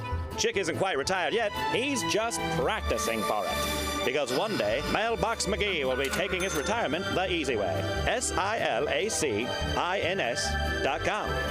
Silac Insurance Company. Dear Allie, my boyfriend recently proposed to me, and I'm so madly in love with him. We met after he went through a really bad breakup, and I was there for him. But then one night when we got really drunk, he basically told me I would always be second to that girl. No. I don't even think he remembers saying it. Obviously, I was super hurt, but I felt like I can take what I'll get. But am I making a huge mistake in marrying him, knowing that? Do you think I should bring it up, or what should I do? Oof. Oh. Girl, you run. Yikes. You can't be with him. No. Unless stuff, but that could have been a while ago, and maybe feelings have changed. You can't hear it. I think it's worth asking him about. Absolutely. Yeah, I mean, let him defend himself. You know. Yeah. What an idiot. Why did he even say that? Well, he was drunk. I know. You know? Well, he was so drunk he might not know, she said. Maybe that's the deep truth for this guy. That's why it's like, I've never quite bought into that when you're drunk, everything you say is the honest truth. That's true. It's true. There's a lot of BSing when you're drunk. Yeah, there is. But why would you say that? I don't know. Like, that's like, oy. Talk to him. Yeah. Yeah. Yeah, that's true. In that case, I think it was truth serum, but I agree. Generally, drinking's not always that. Eesh. That's a tough Just one. talk to him. Yeah, you have every right to ask him. Canada is just one big bleh. I don't know. I know where Windsor is, and the home of the Windsor Ballet, the strip club. Mm-hmm. Why are you doing this to me? Yeah.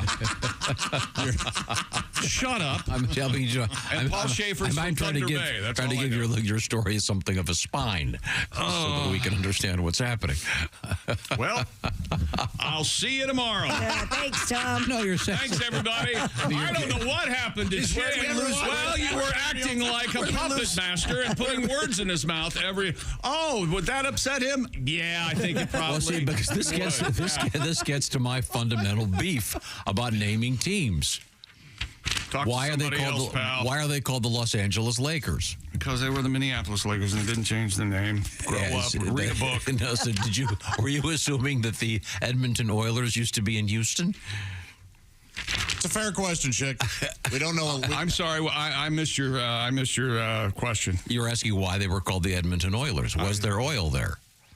American students are woefully undertaught about Canada. Yeah. We should know a little bit more about it. Certainly are. It should be one big country. Why can't we annex Canada? It's real close, I hear. Northern. It's real close, yeah. Northern America. Yeah, you hear all about Mexico almost daily. Nothing about Canada. You know the weird thing about Canada? Michigan touches Canada. Yeah. What? Also Wisconsin. Also Washington and Maine, I guess. And Figure it out. Let's get one state, one border. But as far as I know, that's it. No other states touch Canada. That's all what you're saying is that's where we're building the I'm wall. not saying anything to you. I'm not speaking to you. You're saying we're building a wall. Shut now. your mouth. Talk to Josh. Get off my ass. Not today. Get off his ass. Not today. Take your pick. Where'd we lose Chick? 601. Oh, fake anger? Oh, no. Oh, no. Fake today. Coming up. This is real as the heart attack I'm planning. And then you did what? To who? And what was his name? Hey, was look. he left-handed? Yes. I have a I'm just question. trying to give your story some spine. Can I have your little car? Why don't you shut up? You still have payments on that, or can I just take it outright? That's a valid question. Do I have to take over the payments on the little one? No, you can't get me back. You can't get me back. It's over. I don't want you back. I want your car. It's over. You can't get. Why would I give you my car if I hate you? Why? I think there are a lot. Why? A lot of people who've gotten divorced that have given away some really nice All cars. fired up already, didn't you? Oh God, I got the papers. After I bent over backwards to put you on the poster. Oh no! Oh my God! Let me tell you something. This is a radio show. Every now and then we're on YouTube, or all the time we're on YouTube. I don't know how it works. Something about zeros and ones. I don't know. Sure.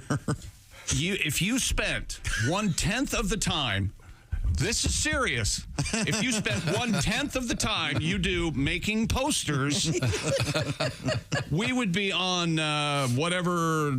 Everybody would have to listen to us. It would be a government mandate. That's the kind of This is North Korea. crap we have to put up with because of your stupid effing posters. No, I can have it redone without Well, you. he's very. I would love to see that. I can get that done. Please. That's one click. I bet you can't without hearing the history of the trumpet. I bet you can't do that. But you go ahead. Our art director plays the trumpet. It's a very nice poster, and you'll be able to see it if you're joining us in Iowa coming up. Yes, it's a poster. Osceola, Iowa. Oh, you're going to do the radio show or anything? You're going to have fun? You're going to laugh? Well, yeah. But there's a poster. He slaves over them. There's a poster. We'll be signing it. Pat, there's a poster. I know, for it's our perfect, fans. too. I'll stand over Chick's shoulder And when he signs it's it. like CHICK. It's like a playing card. Can we make them any smaller? I don't know. Wow. I got this poster. We'll move an actual poster. Oh, there it is behind it. Okay. The larger ones are being printed today. Sure they are. Sure they are. Chick, well On done. unborn panda pelts? Is that what you're making them out of, right? What is wrong with you? Nothing. I'm doing just fine. Staying out. Don't look at me. You're not in the poster, Christy, because you're not going to be I there. can't be there, sadly. Where are we going to be? We're going to be at Osceola, Iowa, coming up Friday morning. Don't forget your poster. Oh, now Tom's going to get really mad. No, not bad. That's never happened before in my life. I have time to. I really get. I do have time to remove Chick from the poster. Well, please. Great band, Led Zeppelin. A couple of other things on the way. That would include Brian Regan, comedian, Clues Hall, Thursday, January 9th, and also Sebastian Maniscalco, Sunday, February 16th, coming to Gainbridge Fieldhouse for some live comedy. Welcome back to the Bob and Tom Show. Christy Lee, Josh Arnold, Ace Cosby, Pat Godwin, Jess Hooker. I'm Chick at the Dude Wipe Sports Desk. Hello, Tom. Hello. Real quick reminder, Week 10 of the NFL starts Thursday evening, and you want to get in the action with Bob and Tom Pigskin Picks. And the way this works, of course, is you just pick the winners. You can be like Terry Black from Bakersfield, California, last week, the winner of the $500 Steven Singer gift card from Steven Singer Jewelers. You'll find it at IHateStevenSinger.com. And then you get to pick against Chick McGee. Terry picked against the Chickster, and soundly defeated him, as I understand it. Chick McGee on the season, over 500 against the spread. But you don't have to know anything about the spread at all to pick in the Bob and Tom Pigskin Picks. Just pick the winners. It's that simple. Go to bobandtom.com/contest. While you're there, check in with Orange Insoles. They've got that 4K smart TV that you could win. So that's all happening online right now. I look over there. It's Christy Lee. Hi, from the Once Upon a Time in America file. Yes? An Alabama man found more than he bargained for recently while shopping at his local Walmart gun counter. Oh, wow, Jamie Lee Bracey said in the video, which has been viewed over 3 million times. He picks up a bottle of a product called Gun Oil H2O. All right. Which is a personal sex lubricant specifically marketed to gay men. Gun Oil H2O is labeled water-based lubricant for your gun. Wink, wink, nod, nod. I see. According to Bracey, the product was mistakenly being sold at the Florence, Alabama Walmart gun counter. A Walmart employee said the gun oil is routinely mistaken for a sporting goods item and often returned to the gun counter. I guess. So it's not for your Glock. No. It's yeah. No. Huh. Wow. Did they keep the KY next to the Smuckers? This is fair. You can see why there's a lot of confusion there. Well, of course. Boy, that's a problem. I wonder what the front of it looks like. What's the label? I mean, is it misleading? Is there any hint at all of gay sex? Yeah. Is there like rainbows or the silhouettes of two men? Yeah. That doesn't happen. The clam oil in the health and beauty department is very clearly labeled. Why do we use clam oil? I got a question. Yeah, what's clam oil for, and what would they get it confused for? Or? It's kind of like an oyster sauce. It just enhances the meal. Right. Making certain soups. There we go. Yeah. That is weird. My dad was a gun nut. He had like 50 guns, and he would tell me what we would be watching a war movie, and he'd tell me what guns they had. All right. Wow. His favorite gun was a Luger. I mean. Luger.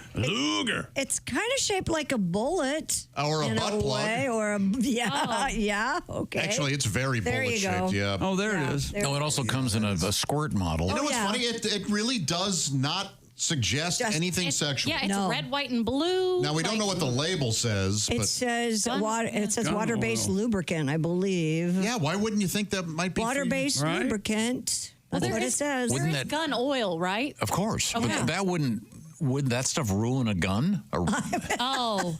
Make the trigger slippery. Ruin a bed sheet. I had a chainsaw. Yeah, I had a chainsaw, and you have to put oil in a chainsaw apparently, and I didn't have any chainsaw oil, so I used olive oil. Locked it up real quick. You're supposed to use extra virgin olive oil. Oh, that's where I messed up. Yeah, I lived alone. And by the way, there's a whole other topic there. What's with the extra virgin olive oil? I don't know exactly what. I don't know what the other olives are doing, but man, I don't want to know. It's just flavor. That's all it is. Yeah. But I mean, so the virgin olive oil isn't clean enough. Right. Extra virgin. So extra virgin is richer? No, opposite. Oh, okay. Yeah. Less olive. Hasn't even been looked at, such a virgin. So green. No one's even seen it. Yeah. It's ugly. No one's gone to second base with that bottle. It is a woo. It comes frozen. She's such a frigid as. What else you got, Christy? Tight seal. Well, speaking of snacks, there's a new one being served on the streets of Chengdu in China. I'd like to hear about it. It's getting a lot of attention, Josh, because of its unusual appearance. All right. It looks like a lump of black human hair. It's called fat choy, and it's a type of cyanobacterium that has long been part of Chinese cuisine. My gosh. Grows mostly in dry, barren desert areas, processed by air drying immediately after harvesting, and because of its dark filiform shape, it is commonly known as the hair vegetable. It's a street snack. Yeah. It is served barbecued with hot sauce. You want some barbecued hair? The result makes it appear as though you're munching on human hair. You're exactly right. There you go. That looks terrible. It looks like a Brillo pad. Barbecue hair. It's sickening. I would taste it. I would. Yeah.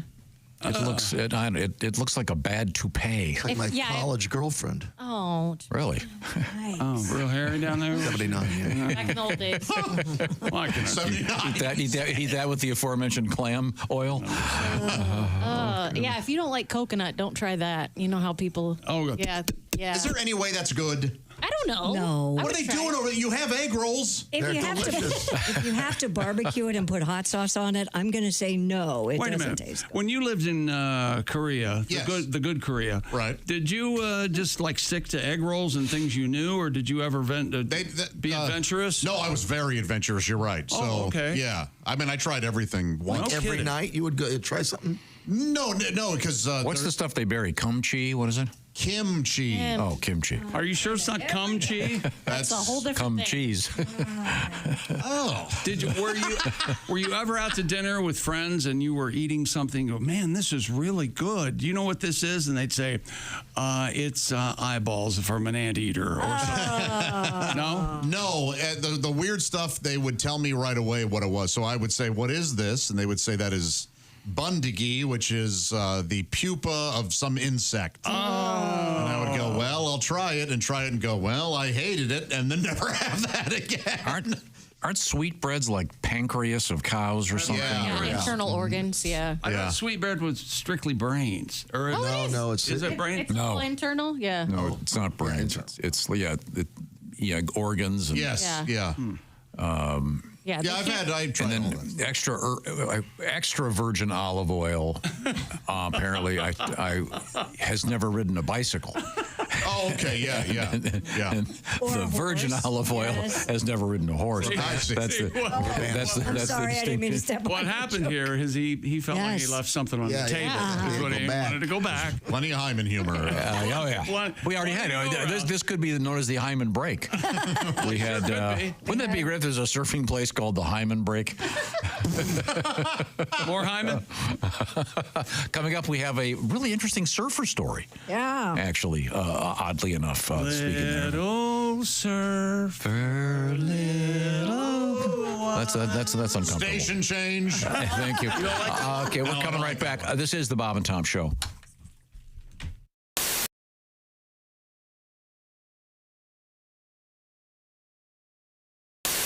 When you become a Bob and Tom VIP member, you get more and less. Wait, what? Which one is it? More or less? It's both. VIP members get more stuff to hear and less commercials to not hear. So Bob and Tom VIP is a good deal? Yeah, more or less. Hey, looking for the link to sync with Bob and Tom VIP? Yeah? It's right there at bobandtom.com. Oh, there we go. Hey. There he is. We're talking to comedian Dusty Slay. And Dusty, I recognize you right away. You got a full beard, though. The stash is your trademark. You got the you're going kind of for the Jesus if he had glasses and a cap on look.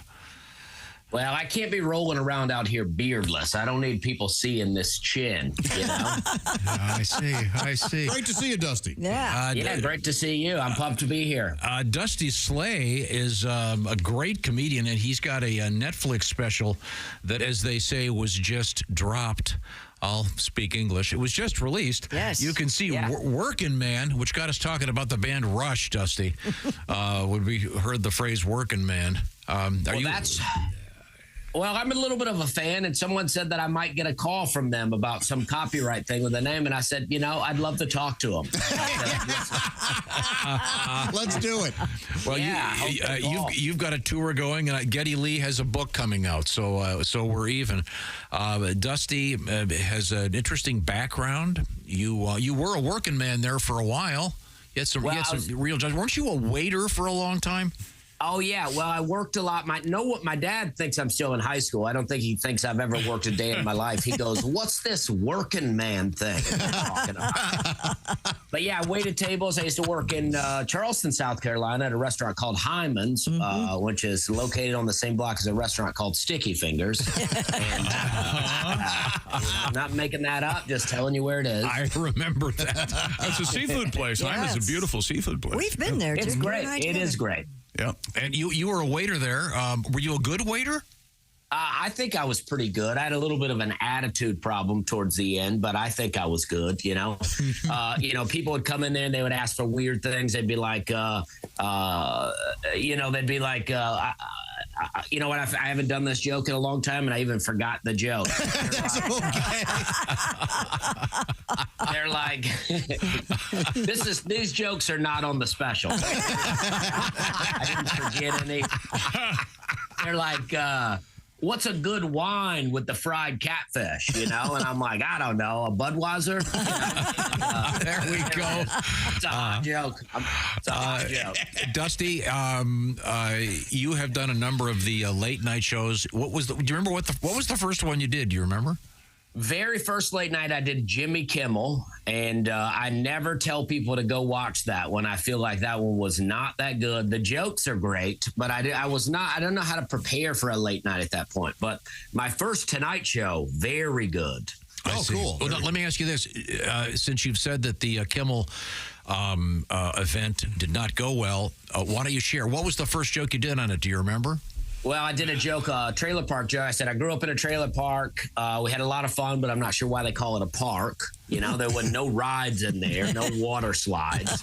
We had like an occasional slip and slide or like an old tarp with some Dawn dish detergent. We put our slip and slide over a tree root one time because we was going to jump it. And that's not how that works at all. I like that very much. I hit that tree root. I just got up and got a job, you know? Hello and welcome to the Mr. Obvious Show. I'm your host, Mr. Obvious. Let's go right to the phones. That's good. Just like him, yeah. Yeah, hello, Mr. Obvious Show. Hello. Is this Mr. Obvious? Speaking. Oh, hi, Mr. Obvious. I'm a long-time listener, first-time caller. Well, thanks for calling. What seems to be the problem, caller? Oh, Mr. Obvious. Yes? I think I've got a critter stuck in my pipes under my kitchen sink. Huh, a critter, huh? Some sort of animal? What makes you think that? I can hear him down there making noises. Noises, huh? What sort of noises? Well, you know, kind of a growling noise. Like a critter. What's that sound like? Well, it's sort of like, you know, like that. Huh. A critter under your sink, huh? And it's growling at you? Yep. You can hear him down there. Sounds like he's trapped in the pipes or something. He's down there growling, kind of like, Is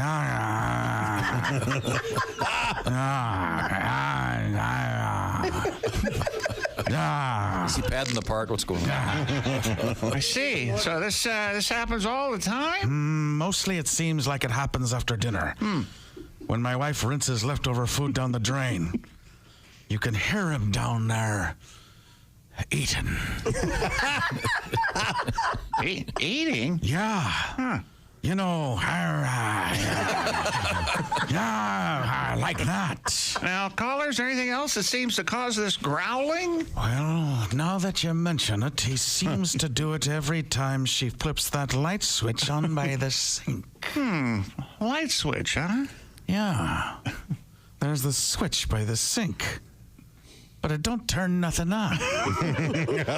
She'll flip it sometimes while she's doing the dishes, and boy, it makes him mad as anything.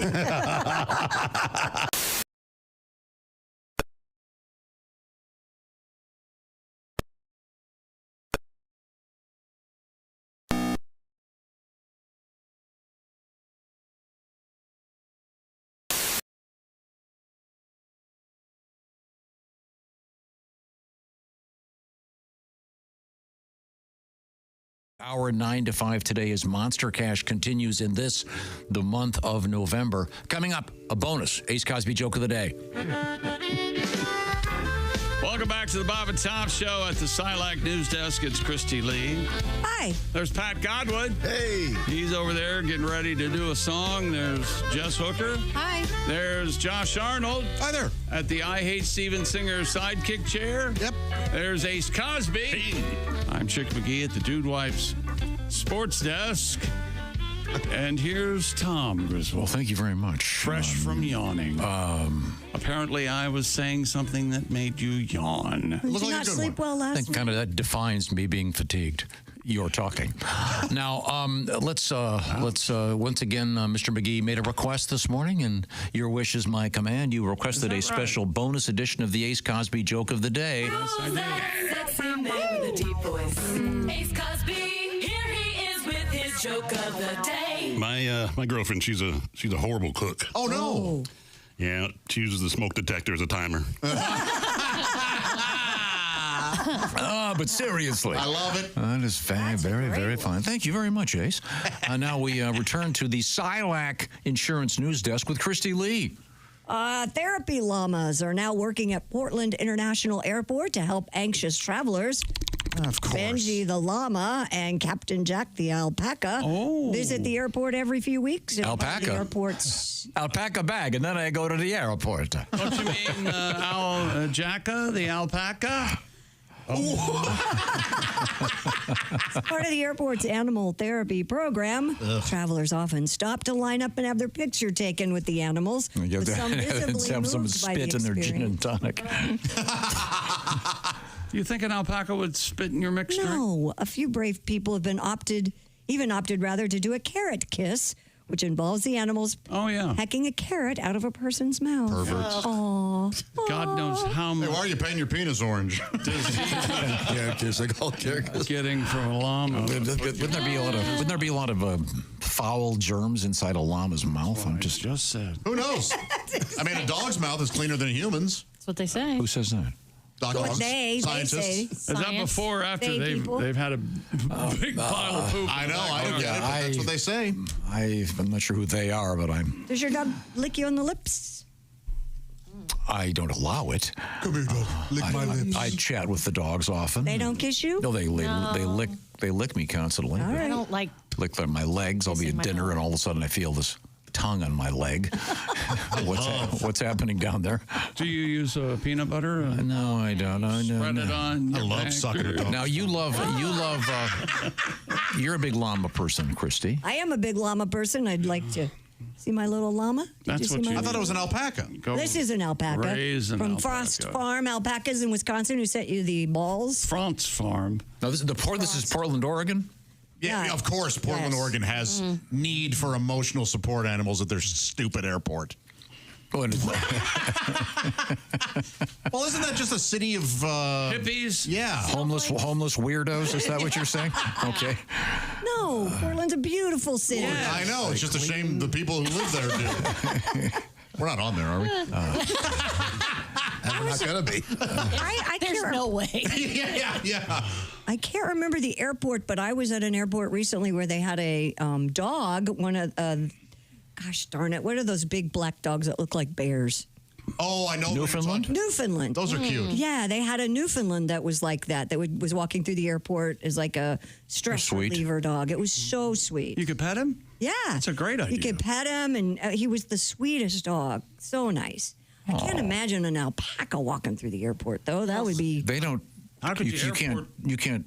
Are they outside? Toilet train an alpaca, can you? Airport train You can put a diaper on it. Oh, yeah. Are they inside the airport or outside the airport? That's true. I bet they're inside. They would have to put a diaper on the alpaca. And aren't they incredibly well endowed? What? They have big dongs? As of... Yeah, you've never heard of the llama ding dong? I'm not going to fight it. I like it. You can't fight That just it's known dawned on me that in the animal world, it's the largest per size of a llama in ratio. Oh, really? Yes, it's like 10 times the size of the llama. All right. Is that right? Yeah. That's why you need see, now he's trying to make it make a fact sound silly. When we're talking about the llama ding. Will you please stop this silliness? And now we're going to get a letter from a llama farmer going, sorry. That is so not true. I was trying to sound silly. You're right. A surfer from Florida was bitten by a shark. No, hang loose, man. For the second time in the same spot he was bitten more than a decade ago. No, the same spot in his body?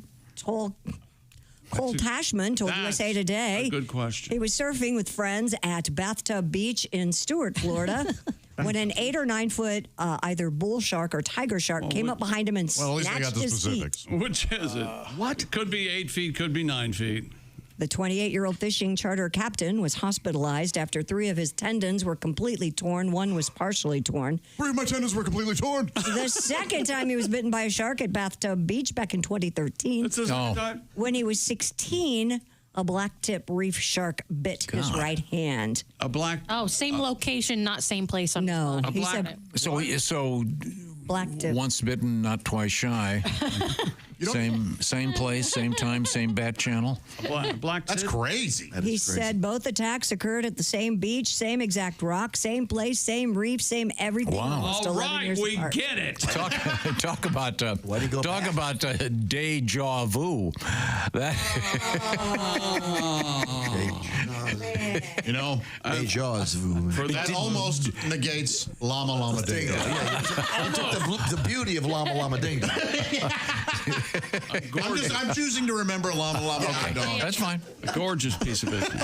Beautiful. What other sport can you get attacked by wild animals?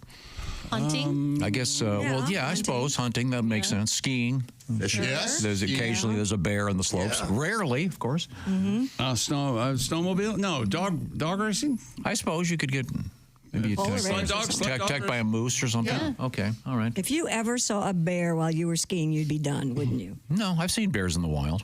Skiing. You have Not while skiing, certainly. But if you were skiing down a hill, a mountain, and there was a bear on the mountain, you would continue to ski. Faster. Just remember, you don't have to ski faster than the bear. Just to ski faster than the kids. I'm not going to turn for the next 300 yards. I'll see you later. Good luck. Snowplow. How fast can you ski, do you think, when you're absolutely balls out? Oh, I don't know. I've never measured. I'm careful. Fast? I'm very careful. Like 50, 56? I'm very careful as he hits his face on the microphone. Sorry. It's almost like we planned that. I'm very careful. Sorry. No, I'm very careful. Okay. You excited to go skiing this year? Yeah. I've already got the everything How all mad set. would your doctor be if you went skiing and crushed your shoulder again? He didn't break his shoulder. Oh, that's right. He shattered his arm.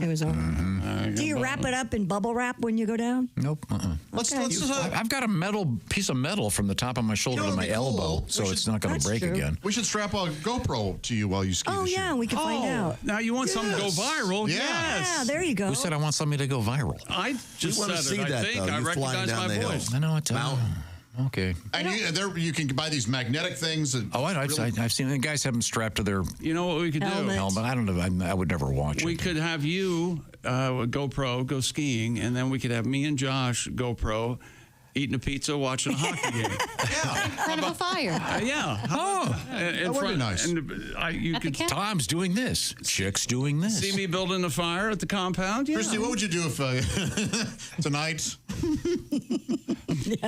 your husband comes in and says, "Honey, I think it's time to enjoy each other," and you say, "Great, terrific." And he straps on a GoPro. Yes, he puts a helmet on and there's a GoPro on. There's no way. You would be a millionaire.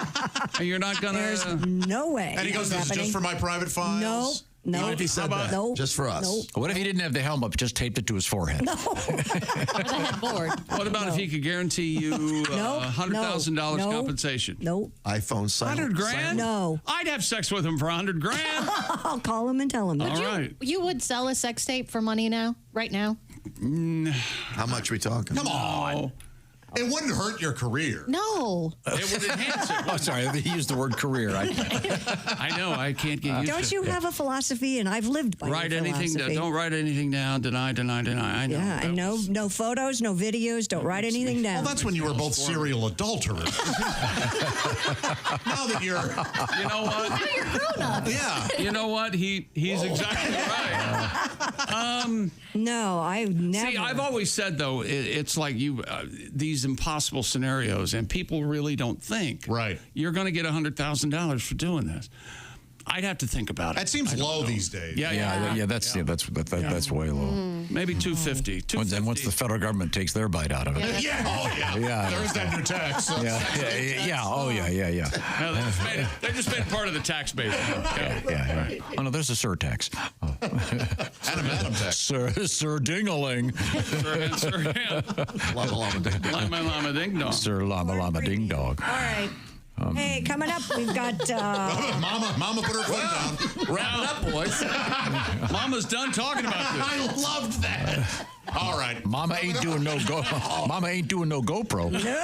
No GoPro. I ain't no GoProer. Porta potties falling off trucks. Oh, boy. And would you wear jeans that had stuffed animals all over them? We'll talk about it. Wait till you see these. $1,000. They sound silly. There you go. Yeah, but they're being worn by a kind of a macho dude. Yeah. Oh, okay. Yeah, so yeah. Sly Stallone? No, football player. NFL dude. Sam Elliott? Not Sam Elliott. I don't think he plays anymore. Okay, it's all on the way. But right I don't know now, if I'd wear those jeans, Tom, but I would and do wear something in my shoes that helps alleviate back pain, hip pain, knee pain. My gosh, those things sure affect your day, don't they? They just make things so much harder. Well, maybe you need some better support in your shoes. What are you wearing currently? Shoes that have that same sad, thin liner that came with them? Gross. Get Orange insoles. That's right. They offer so much support. You're putting stress on your body throughout the day, especially if you work on your feet. You teachers, you cooks, you doctors, you construction workers, you professional joggers. That's right. All of you feet people, you are. well, that clarifies it. Yes, orange insoles. For those of you that don't have feet, we're sorry. Back to you. Maybe. Orange insoles offer a deep heel cup and arch support. All of that's better to help support your body and help to give you better alignment. Oh, what deep heel cups and arch support you have, Grandma. The better to support my body. Yes. Think of a table. If it wobbles, it doesn't have the proper support. If you're a little wobbly, you need some better support. Find the right fit for you in whatever shoe you wear with the insole quiz at orangeinsoles.com. You just type in some info. These are great for winter boots, work boots, sneakers. They have an insole for every shoe, and there's no cutting required. These insoles are true to size. Go to orangeinsoles.com today. You're going to get free shipping. Plus, Orange insoles come with a 60-day we want you to be happy guarantee. That's orangeinsoles.com. Feel better, do more. And if you're having lunch and the table's uneven, remove your shoe, take out the orange insole, and temporarily shove it in there. Don't do this. And it'll make the table less wobbly. We have an update coming back. I just received some email about the mud on the baseballs. Oh, good to know. Brand new update. Orange Insoles also wants to hand you a nice 4K smart TV. Get the details at bobandtom.com/contest. While you're there, don't forget the Steven Singer Jeweler thing that's up every week. It involves you picking the winners. You got to get it in before Thursday evening. Get that done right now. This is the Bob and Tom Show.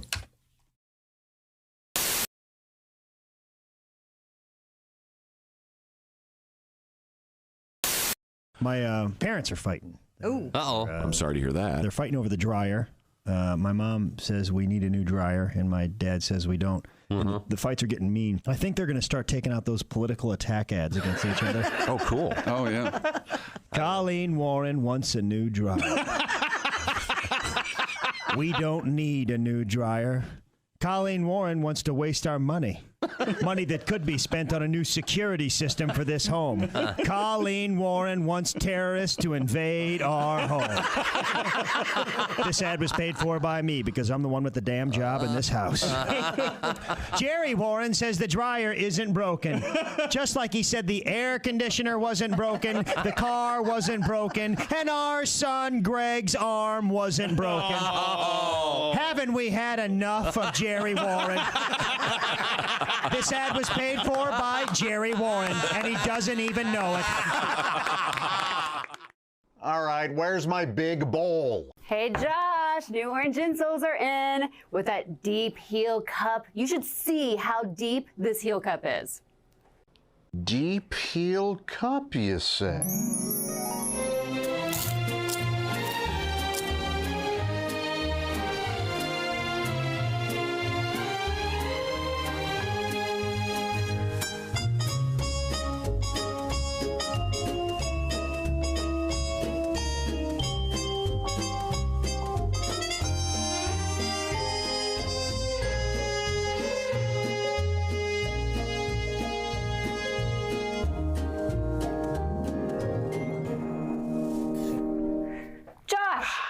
What are you doing? Deep heel cup. They're for your shoes. Gah. My shoes, you say? Orange insoles come with a deep heel cup and arch support to provide everything you need to keep up with your everyday activities. Orange insoles are great if you work on your feet all day, simply taking on the world. Orange insoles will help you feel better and do more, guaranteed. Get your orange insoles today and step into a world of comfort. OrangeInsoles.com. Now, Bob has split the hot dog and put the cheese down the middle of the hot dog. Good. That's fine. And now you're going to stuff that in the And I had to surgically remove the end of the hot dog. I circumcised my hot dog. Oh, to fit in the Twinkie. Did you? So it'll fit in the bun. Now, did you? want Jimbo to That eat isn't a your bun, hot though. dog? It's a Twinkie. Now, did you take? It is the bun, my friend. Did you take the cream out of the Twinkie? No. No, you don't want to do nuts? that. Why would you take the cream out of the Twinkie? Why would you take the cream out? I'm going to take the Twinkie and shove it in there. Take it, Twinkie. Oh, the Twinkie split open. Look at that. Let me see. Hold up your Twinkie. Now, Bob's looks. Oh, boy. How does it taste, Bob? Bob is now taking a bite of the cheese Twinkie hot dog. Say the sacred word, the duck will come down. Give you on it out. Bob, your thoughts? That's not bad. So you've got the Twinkie, which is a cake instead of a bread bun. It's actually not bad. Well, Bob likes it. A little sweet taste, a little salty taste. Holy mother of God, that's delicious. Oh, my God. Have we done a calorie estimate on this? I want to make a point that Bob is using a hot dog to As a pointer. As a pointer. You have got to try this. Me? Yes. No. Just one? Yes. One little bite. One little bite. Just one little teeny tiny bite. Come on over here. Come over here and bite my hot dog. No, we can do it tomorrow if you want to add bacon. Oh, we can make no, arrangements. she's eating it now. She's eating it now. Oh. Okay. Go, baby, go. I hope none of this creamy stuff gets on your cheeks. Now, Bob, put your hand on the back of her head. Sorry, I don't know what that was all about. Don't hold her ears. Just, You're gonna love it. You're gonna love it. You're gonna love it. Give me more. Let her put it in her own mouth, for God's sake. Oh, yeah. Sweet and salty, yummy. Christy, your thoughts, please. Could you get near the microphone and give us your thoughts? It's not bad. Don't talk with your mouth full. It's not bad. See, how about that? Bingo. Health experts are praising a brand new viral trend called the fart walk. The fart walk. The so-called fart walk became a phenomenon after it was introduced by TikTok user Marilyn Smith. I'm a fart walker. I'm a fart walk. Do you go for a walk after dinner? Yeah, almost all the time. Well, because you have to walk your dog. Sometimes society needs reminders, and this is one of those. Hey, how about a nice walk after dinner? Yeah. Now, don't you prefer the fart sit, Josh? I will say, you know, you eat a pizza and a hot dog, and you sit down. You know, when was the last time you had a pizza? I really like the idea that the one pizza, the whole pizza wasn't enough. I just needed a hot dog to really cap it all. Hell of a meal right there. And yes, it's not easy to find a place where you can get pizza and a hot dog. Because pizza's such a full meal. So I order a pizza, eat it, and then I have to make myself a hot dog. Here's the thing, though.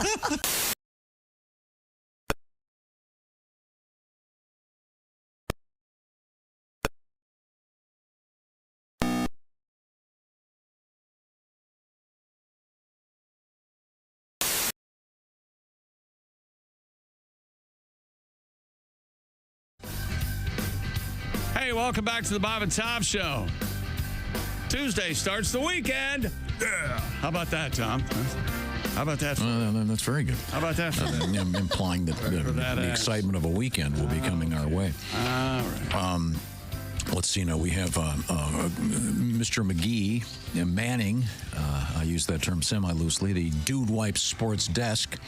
Womaning the Silac Insurance News Desk. It's Christy Lee. Hi. Josh is at the headquarters of Sidekicks Everywhere. Hi. Brought to you by our friends at Steven Singer Jewelers. Remember, IHateStevenSinger.com.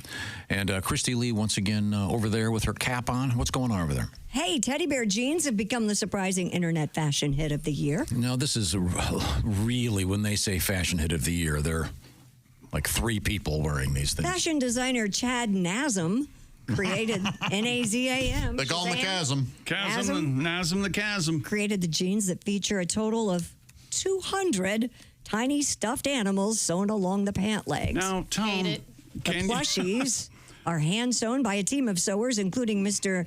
Nazam's 79-year-old grandmother, with a single pair taking up to You can imagine her crippled hands trying to sew 200. These are little teeny tiny teddy bears. When you say that the only 2 or 3 people this fad has caught on, you know it's possible that it is a fad and you're unaware of it. You have to agree with that. The 22-year-old began selling the jeans in April at $650 a pair. You know what? His silence speaks volumes. Yes. I think it does. And has been building a steady following of devoted fans ever since. Really? Among them, Seattle Seahawks wide receiver DK Metcalf, who was spotted in the unique jeans late last month. I believe we have a picture. There you go. Oh. They're worse than I thought they'd be. Yeah. How do you sit? They're hideous. Are they just on the front, like chaps? No, they must be, because if otherwise you'd be. I'll bet not. No, because there's so many. If you sat on them, they'd just be like sitting on a thin cushion or something. It wouldn't be like sitting on a cloud. They're very silly. You wouldn't be. I thought they were just little brown traditional teddy bears. If you saw this at, say, Coachella or Sturgis, you might go, oh, yeah, all right, there's somebody having a good time. But out and about regularly? Yeah, wear those to your job interview. Well, yeah. Maybe if you're applying to Build-A-Bear. When's the last time? Dress code, yeah. When's the last time you wore bell bottoms, Tom? Oh, wow. Yeah, right. 70s, maybe, I don't know. Yeah. How did those go? Because I can remember, in my mind, there will never be another type of jean other than bell bottoms. I can plainly remember that. We'll never go back to straight leg, if you will. Yeah, right. Are they making a comeback? I believe they are. I see them every now and again. With the ladies, yeah, I was just going to say. My daughter has a couple pairs. Bell bottoms? Mm-hmm. Oh, I have 4 pairs. I love them. I call them wide leg jeans. Like elephant bells or something? Yeah, wide leg jeans. I wore them yesterday.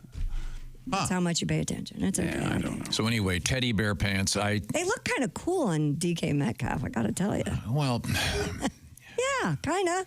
I can't. He'd probably look sexy wearing a piece of bologna on his schlong. I think that is a hot look. Bologna on his schlong. I mean, that's fun. Yeah. I mean, that's kind of fun. He's amazing. Right? He can run like 25 miles an hour. Of course. Oh God, he's hot. May I see that picture? He's great looking. He plays. And he's got a colorful top to match. Very silly. He's an amazing piano player, I guess, and he's just nuts. Really? Yeah. Is he married? I don't think so. You like older women? I think he might. All right. Yeah. He's got the teddy bear pants. Pat, do you have a song about this? Yes, I do. Here we go. Oh, wait a minute. It's not even Pat. Look at my silly jeans and these tiny teddy bears. They take 8 hours to complete and they're $6.50 a pair. My silly jeans. Tiny teddy bears. So on a bunch of plushies, sell them on Instagram. DK Metcalf has a pair. Even Cam Newton, had teddy bears. Funny teddy bears. Oh, it's hard to sit in these fancy pants. I almost fell down the stairs. Look at these stupid jeans. Look at those stupid jeans. I'm tired of teddy bears. Look at me in my teddy bears. Oh, yeah. Very impressive album. Thank you very much. If you fell down, it would be kind of like wearing bubble wrap. You got all that protection. And they are only in the front. There's a picture of this picture. It shows a DK Metcalf walking around in them. Okay. Yeah. Oh, you can see his butt? Well, It's just denim on the back. Yeah, it's like it's like chaps. Yes. That way your boyfriend has good access. They're not like chaps because you have the back is in there, right? Well, right, but No, but it's Just the front have the bears. the 200 teddy bears are sewn onto the front.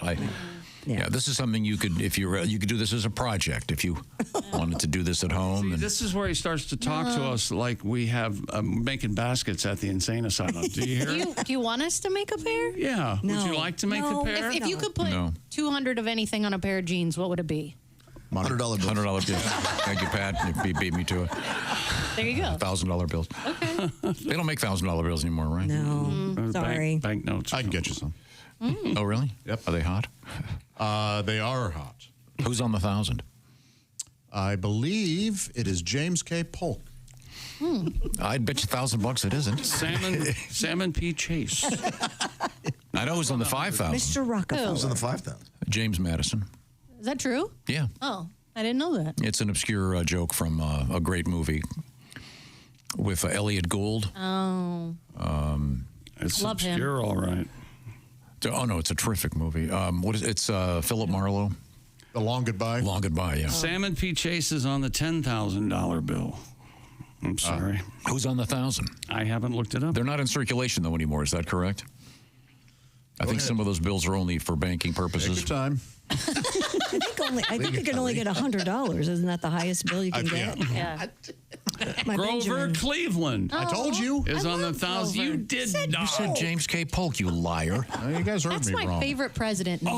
Cleveland that's cool. Cleveland was the 22nd and 24th president of the United States, the only president to serve 2 non-consecutive terms. Thus far. Yeah. You never know. We'll know tomorrow or maybe Wednesday or Thursday or Friday. Or maybe December 15th. I have a lot of anxiety. Can we have zero? Everyone does. Just, You have zero anxiety about yes. I have a lot of anxiety. Here's the thing. Our life ain't going to change none, no matter who the president is. Well, that's probably true. I'm Dickie today. I'll be Dickie tomorrow. I'm Dickie on my I think both candidates running for president, they often say things that they really aren't going to be able to do. Yeah. When I'm president, I will make all purple shirts illegal. Well, people, well, that's amazing. No. Didn't you run for public office? Did I? Yeah. Oh, that's right. I ran on a platform of... I don't know if we can play that anymore. Oh, yeah, that's right. I remember the platform. Masturbation should not be a crime. Public masturbation should not be a crime. Is that playable? We played it, yeah. Really? We played it since I've been here. Up, yeah. Little young Jesse is on the... Yeah. Just beat off jokes. Oh, sorry. I believe there was a metronome playing. I believe it's right on beat throughout. You're right. Yeah. And I'll watch the countdown. Count me in. 3, 2.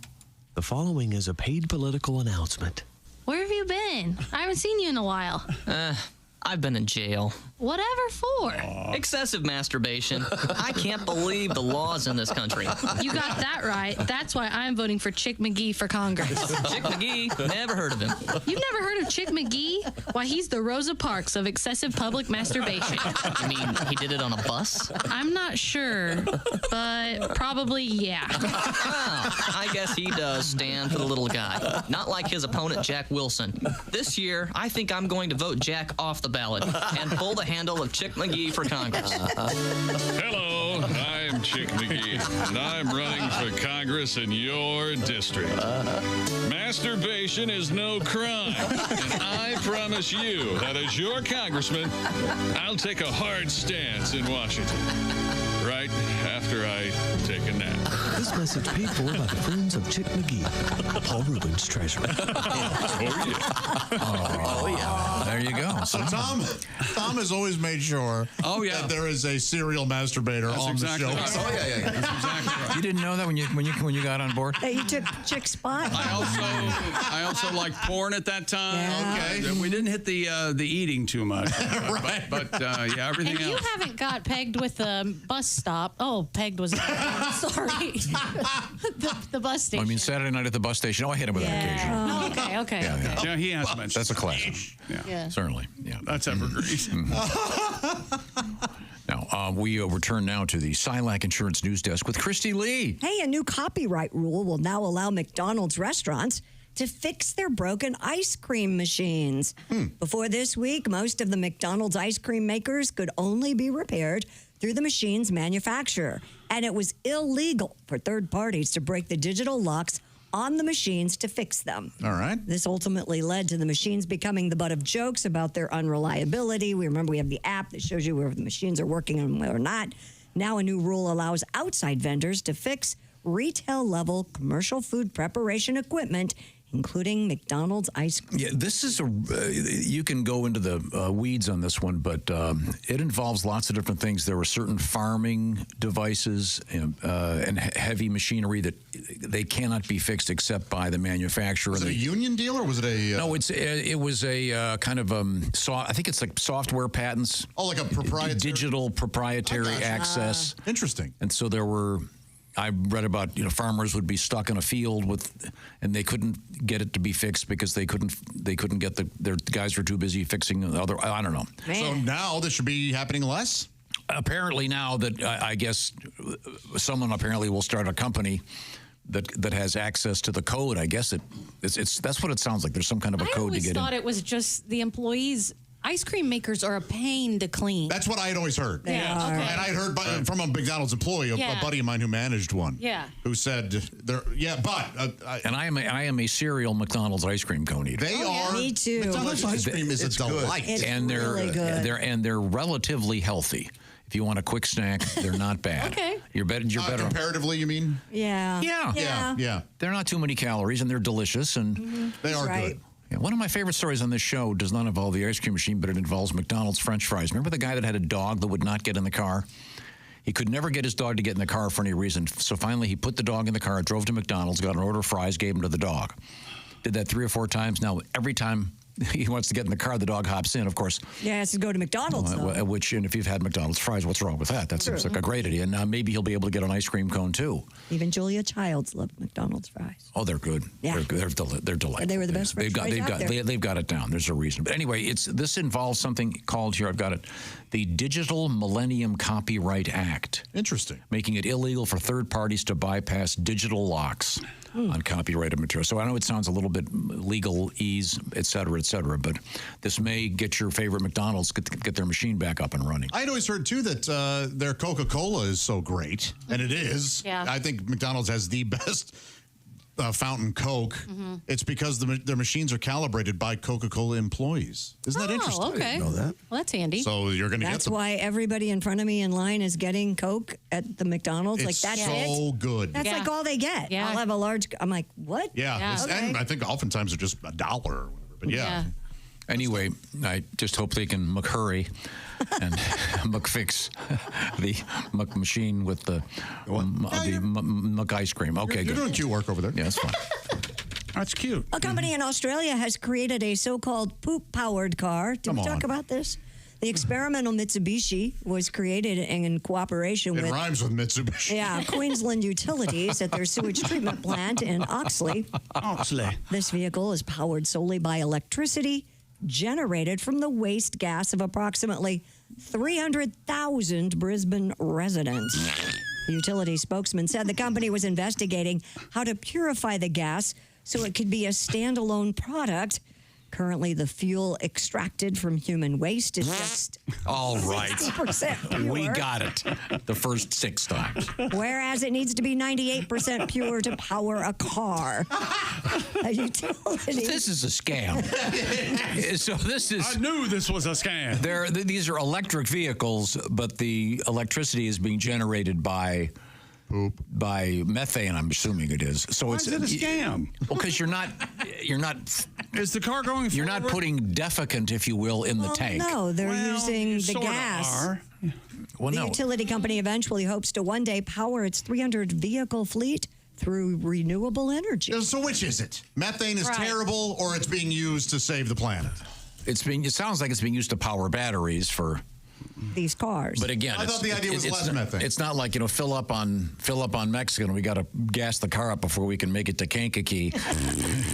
That's way better to have to fill up the tank. Yeah. Yeah, we got to go nuke, okay? Let's just start building some nuclear power plants and all this stuff can go Would away. you drive a nuclear-powered car? Absolutely. With no fear? No fear at all. Absolutely. It'd be just fun. I'm driving the new Toyota China Syndrome. And I can. Well, don't be silly. Couple of early mistakes. They got it all. They got it figured out. Reactor. As I've often said, more people have died in Ted Kennedy's car than died from American nuclear power plants. Elephant's foot? No, it'd be that thing's badass. It's the Oppenheimer, the Oppenheimer fission. We got it down. I'm very skeptical of the Australian poop mobile. Well, when you put it that way. Of course, you got your Pope mobile, where you got his eminence up there. You don't want the eminence from the poop. You don't want the poop Pope mobile. That's disrespectful. Poop and Pope. Sure. He's. You know what you call the grill of the Pope mobile? What's that? The eminence front. That is a fine joke, and that is my favorite Who song, other than Bob O'Reilly. I love that. Eminence front. Oh, that's a great tune. Great tune. That's a nice joke. Josh, it didn't get the laugh it deserved. Well, it may have, but thank you. Oh, it was very good. Now, tomorrow, wait a minute. What is... Today's Tuesday. Sorry, Thursday. It'll be the Chick McGee picks, those sports picks. But speaking of picks, Prize Picks is up and running right now, right, Mr. McGee? Prize Picks is the best place to get real money sports action while watching football, all your favorite sports, because Prize Picks has made daily fantasy sports accessible to everybody. The app is easy to use. Just pick 2 or more players across any sport, then pick more or less on their projection, and you could win up to 100 times your money. It's easy. Just decide more or less on each player's specific projection. For example, decide if Patrick Mahomes will have more or less than 1.5 passing touchdowns. You can mix and match your picks across football, basketball, hockey, and more to create your lineup. Prize Picks even invented Flex Play, so you can still cash out even if one of your picks doesn't hit. Check out prizepicks.com or just download the Prize Picks app today. Use the code TOM and get a $50 credit instantly when you play $5. That's code TOM on Prize Picks to get $50 credit instantly when you play $5. You don't even need to win to receive the $50 bonus. It's guaranteed. Prize Picks. Run your game. Must be present in certain states where it's lawful to wager. Visit prizepicks.com for restrictions and details. Got to read this letter real quick for you, Chick. Okay. I fully support and enjoy your Ronnie Milsap tribute this morning. But I got to tell you, I think he's a jerk. My wife and I went to see him in concert a few years ago.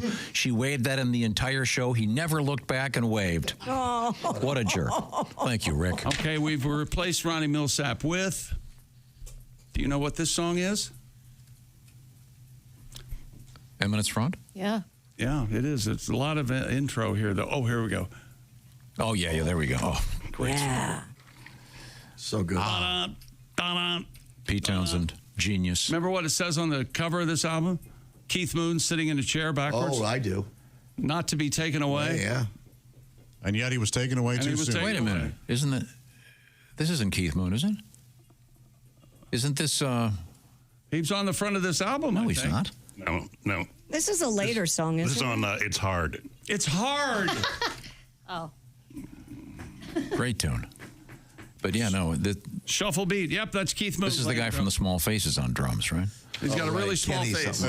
Kenny, what is it, Kenny Jones? Kenny Jones. Kenny Jones. Oh, it's an eminence front. Now, see, this is much better than my Ronnie Milsap. It's a put-on. Any minute now. We're going to take a short break and come back. We'll get to the eminence front. This is the Bob and Tom Show.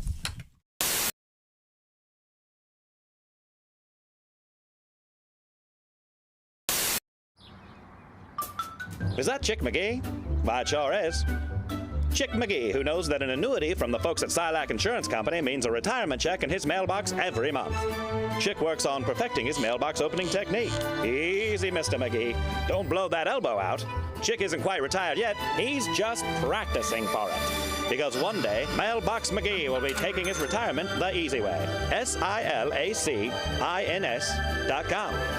Silac Insurance Company. Dear Allie, I just started working at a restaurant and the manager is super hot and was so nice to me. He asked me on a date and we've now gone on 3. And I just found out his last 3 girlfriends have also been waitresses. Yeah, yes. Yeah, of course. Now I feel really stupid, but I do really like him. I think I might be different. What do you guys think? Hey, don't laugh at this girl. No. I know you're different. I know why you're laughing because we've all. I've been and there. you've been there. I've Yes. been there, yes. Yeah. I'm different. Yeah. We all have. Yes, exactly. This couldn't be more.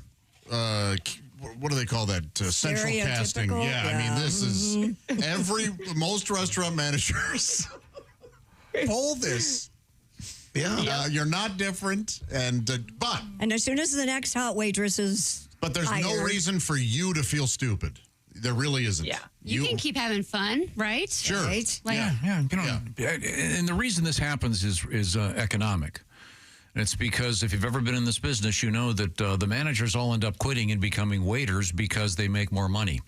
They watch every night. The waiters and waitresses walk home with all the cash. In the meantime, they're bossing everybody around and not getting all the tips. You see, so this is their perks in other ways. They take their perks in other ways. Thank you. It starts with an which is tax deductible, by the way. Yeah. Oh, yeah. Who knows? Maybe this is the one. But I hey, didn't know there was a kitty tax. I mean, I hate to agree with Alsman, but maybe just have some fun. Yeah. Don't feel stupid. Don't take it seriously, though. Enjoy it, but don't get involved. I got a couple suggestions. Wear half the uniform some night when you get back to his bet place. someo's already tried that, though. If he's dated a bunch of waitresses, that's been done, I would imagine. Maybe the uniform from their competition. Oh. I'm a bad girl. Yeah. I'm a bad Applebee's girl. I work at Chili. It's going to come work for you. Make sure you request the best shifts, though. I mean, you might as well milk it. That's another good point. And that's that's how you know that how he's going to start to ghost you. Right. You know, what do you mean I'm working Thursday lunches? That sucks. Yeah. Okay. Man. Hey, we've nailed it. That's probably the best one we've ever had. Sexual politics of restaurants is fascinating. Yeah. And it's always that way. Yes. Lots of drama. So I don't mean to be mean here. You know what? You can ask me anything. Okay. I'm an open book. Just throw questions at me. Do you eat kangaroo? I personally don't. I'm vegan, so I'm one of those folks. Sure. How far into the interview did I manage to get that grandstanding in? It's okay. No, but kangaroo is a delicious lean meat. People love it down there. Tom can't eat kangaroo. No, it makes me jumpy. Well, Randy. I pulled that joke out of my pouch. Okay. Good Lord. I'm so sorry. Good Lord indeed, Randy. I was trying to. See, this is the thing. You're trying to set me up for gags. I'm just dead bad. I'm now the straight man. I'm playing I'm not the wacky character on the side. I'm just going to set them up, lob you some big balls, and you can knock them out of the park. Thank you. Our guest is Randy Feltface, Mr. Feltface. Do you have brothers and sisters? I don't. I'm an only, and I'm like the last of my species. You're the last of the Feltfaces? Yeah, I'm a critically endangered species. Are you on Felt Facebook? I am on Felt Facebook. I started Felt Facebook. Okay. Yeah, it's just me and Grover. That's pretty much it. Yeah. Yeah. Sometimes he's near, and other times at Randy Feltface. At Randy Feltface. At Randy Feltface on all of the socials. Instagram. I just put him up on Instagram. TikTok. Are you TikToking? I'm not TikToking. I'm Instagramming. Get on the TikToks. Okay. We'll make one right after this. We'll just dance around like a couple of boomers trying to get attention. All right. How old are you? I'm 42. Oh, okay. Great. Yeah. I'm 44. Oh, congratulations. Thank you. Yeah. How are you finding your 40s? I love them, man. Yeah? Yeah. Oh, It's mate. like a good mix between being an adult and still identifying as younger than that. Right. You can still get away with. I have no idea where you are, by the way. I'm just looking generally in the studio. Are you finding like you've changed? Have you grown? Have you matured? I have. Yeah. Yes. Yeah. Okay. Like a fine cheese. Exactly. Okay. And the aroma is there too. Yeah, well, there you go. That's the state aroma of you is an aging cheese. More sort of a Limburger. Yes. Finally, I feel seen. Thank you, Randy. I smell like a gym sock at this point. I've been on tour for so long. I'm literally just a felty. The sweat just seeps into my felt. The puppet is dancing. I've never been happier. It's Mr. Feltface to you. There is Pat Godwin in the performance room. Hi, chick. There's Josh Arnold. Hello. The I Hate Steven Singer sidekick chair. There's Willie Griswold. Willie can't speak. He's laughing so hard. Yeah. There's Ace Cosby. You gotta watch this tonight on YouTube. I'm Chick McGee. Yes, you can see all this on YouTube. And here is Tom. Now, where do you find it on YouTube, Ace? YouTube.com. Okay. Now, I thought we would introduce our guest once again. He is Randy Feltface. Are you self-conscious about not having ears? I work great on radio. Okay. It's literally just me dancing. Yep. Tune in on YouTube. It'll make more sense. Yeah, sure. No, you probably have trouble hearing me since you don't have any ears. I do. They're just very small. Okay. really tiny. Yeah. Little ears. Same goes for the nose, obviously. Yeah. No, I don't have a nose. Okay. Randy, you don't have a nose. How do you smell? Terrible. Down. Chicken down. Woo. Does that mean I'm officially part of the team now? Yes, you are. Yes, I did it.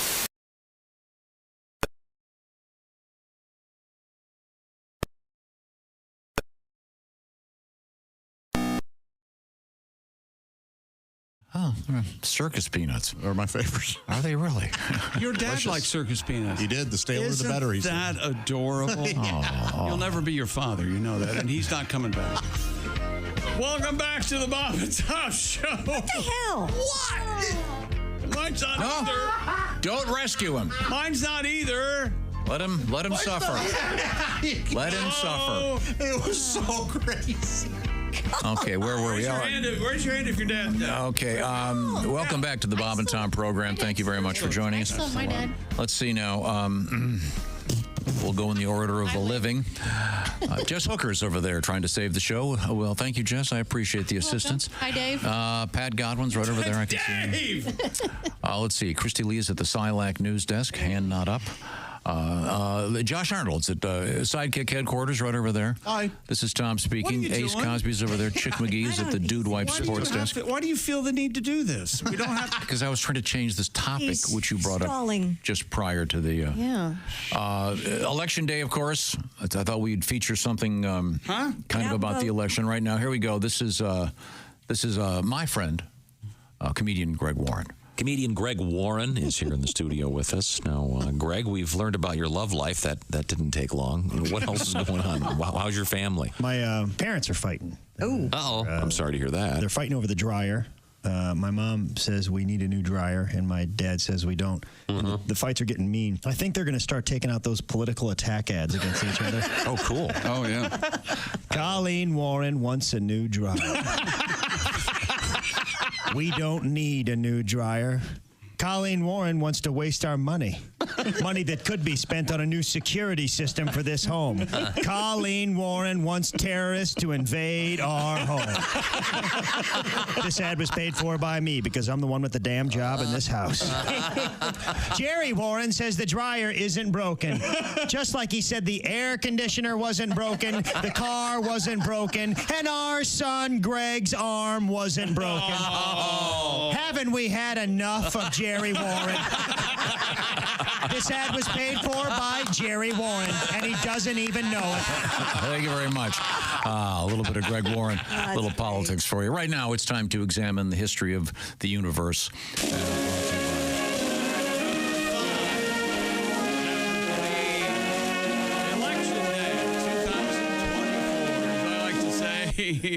Erection Day. Oh, yeah.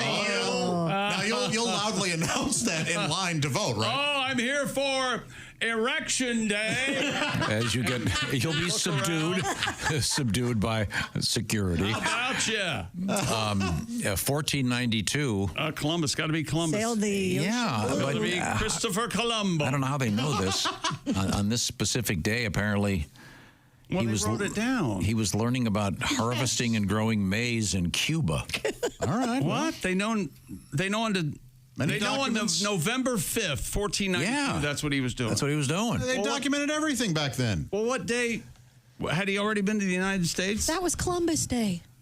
You know what? I stand corrected. Of course, she's right. Yeah, and I guess he bartered maize, of course. Corn. Yeah. He bartered by handing them blankets riddled with smallpox. Oh, I'm sure. And of course, discovered corn syrup. And Mazzola. 1935, Parker Brothers launched the game Monopoly. Sorry. Oh. I'm a fan. Tom, I know you don't care for it. Nope. I love Monopoly. I like play. Every now and then. I like it. Yep. You don't have the focus. No, I don't understand anything like that. You like life? I don't like life as much, but I like the spinner on life. Yeah. You like sorry? That's always a fun, easy game. No, I don't like sorry because it's sarcastic. Oh, well, no, it's sorry. No, it's somewhat vindictive with the bell. It should just be called FU. Yeah. Oh, there's no bell in sorry. Yeah, you ring the bell and go, sorry. You didn't have the bell? No, we didn't have a bell. We had a bell. No, you didn't. Yes, we did. It was like, no, sorry. As you knock them off of the Yes. board. I don't think there's a slight chance. And spit it across Possibly Ace might get this. Maybe Chick. 46-year-old George Foreman beat a 26-year-old in 1994 to once again become the heavyweight boxing champion. Oh, gosh. Who was it? De La Hoya. One of the Spinks? No, that would have been a good guess, but no. Butterbean? Michael Moorer. I don't remember that at all. That sounds familiar. Nobody remembers the loser. Hey, by the way, you know the Spinks brothers, Michael and Leon, they would conduct tours of their giant house and grounds. They were very proud of it because they came from nothing. You could go in the Spinkster anytime you. Wasn't the Spinks house right in front of the pyramids? Yeah. The Spinks tour. The Spinks tour. Oh, Spinkster. Wow. Spinkster. The Spinkster. The Spinks. I got it now. Oh. The Butthead. 46-year-old George Foreman. So he was the same age as Mr. Godwin. Happy birthday, Art Garfunkel, famous free throw shooter. Have you seen the picture of Art Garfunkel's son? They look like twins. It's adorable. It's adorable. Let's see. Happy birthday, Brian. Oh, this is interesting. 1959, Brian Adams was born. And then Ryan Adams born in the same day in 1974. Yeah. Wow. The American version of Brian Adams. They have finally become friends, I guess. Or they've been friends for a long time. Yeah, because Ryan doesn't have any friends. Yeah, and Ryan's can't cut anybody loose right now. You got to keep them all. Right. And happy birthday, OBJ. Odell Beckham Jr., born in this date in 1992. And thank you very much for your indulgence. This is the Bob and Tom Show.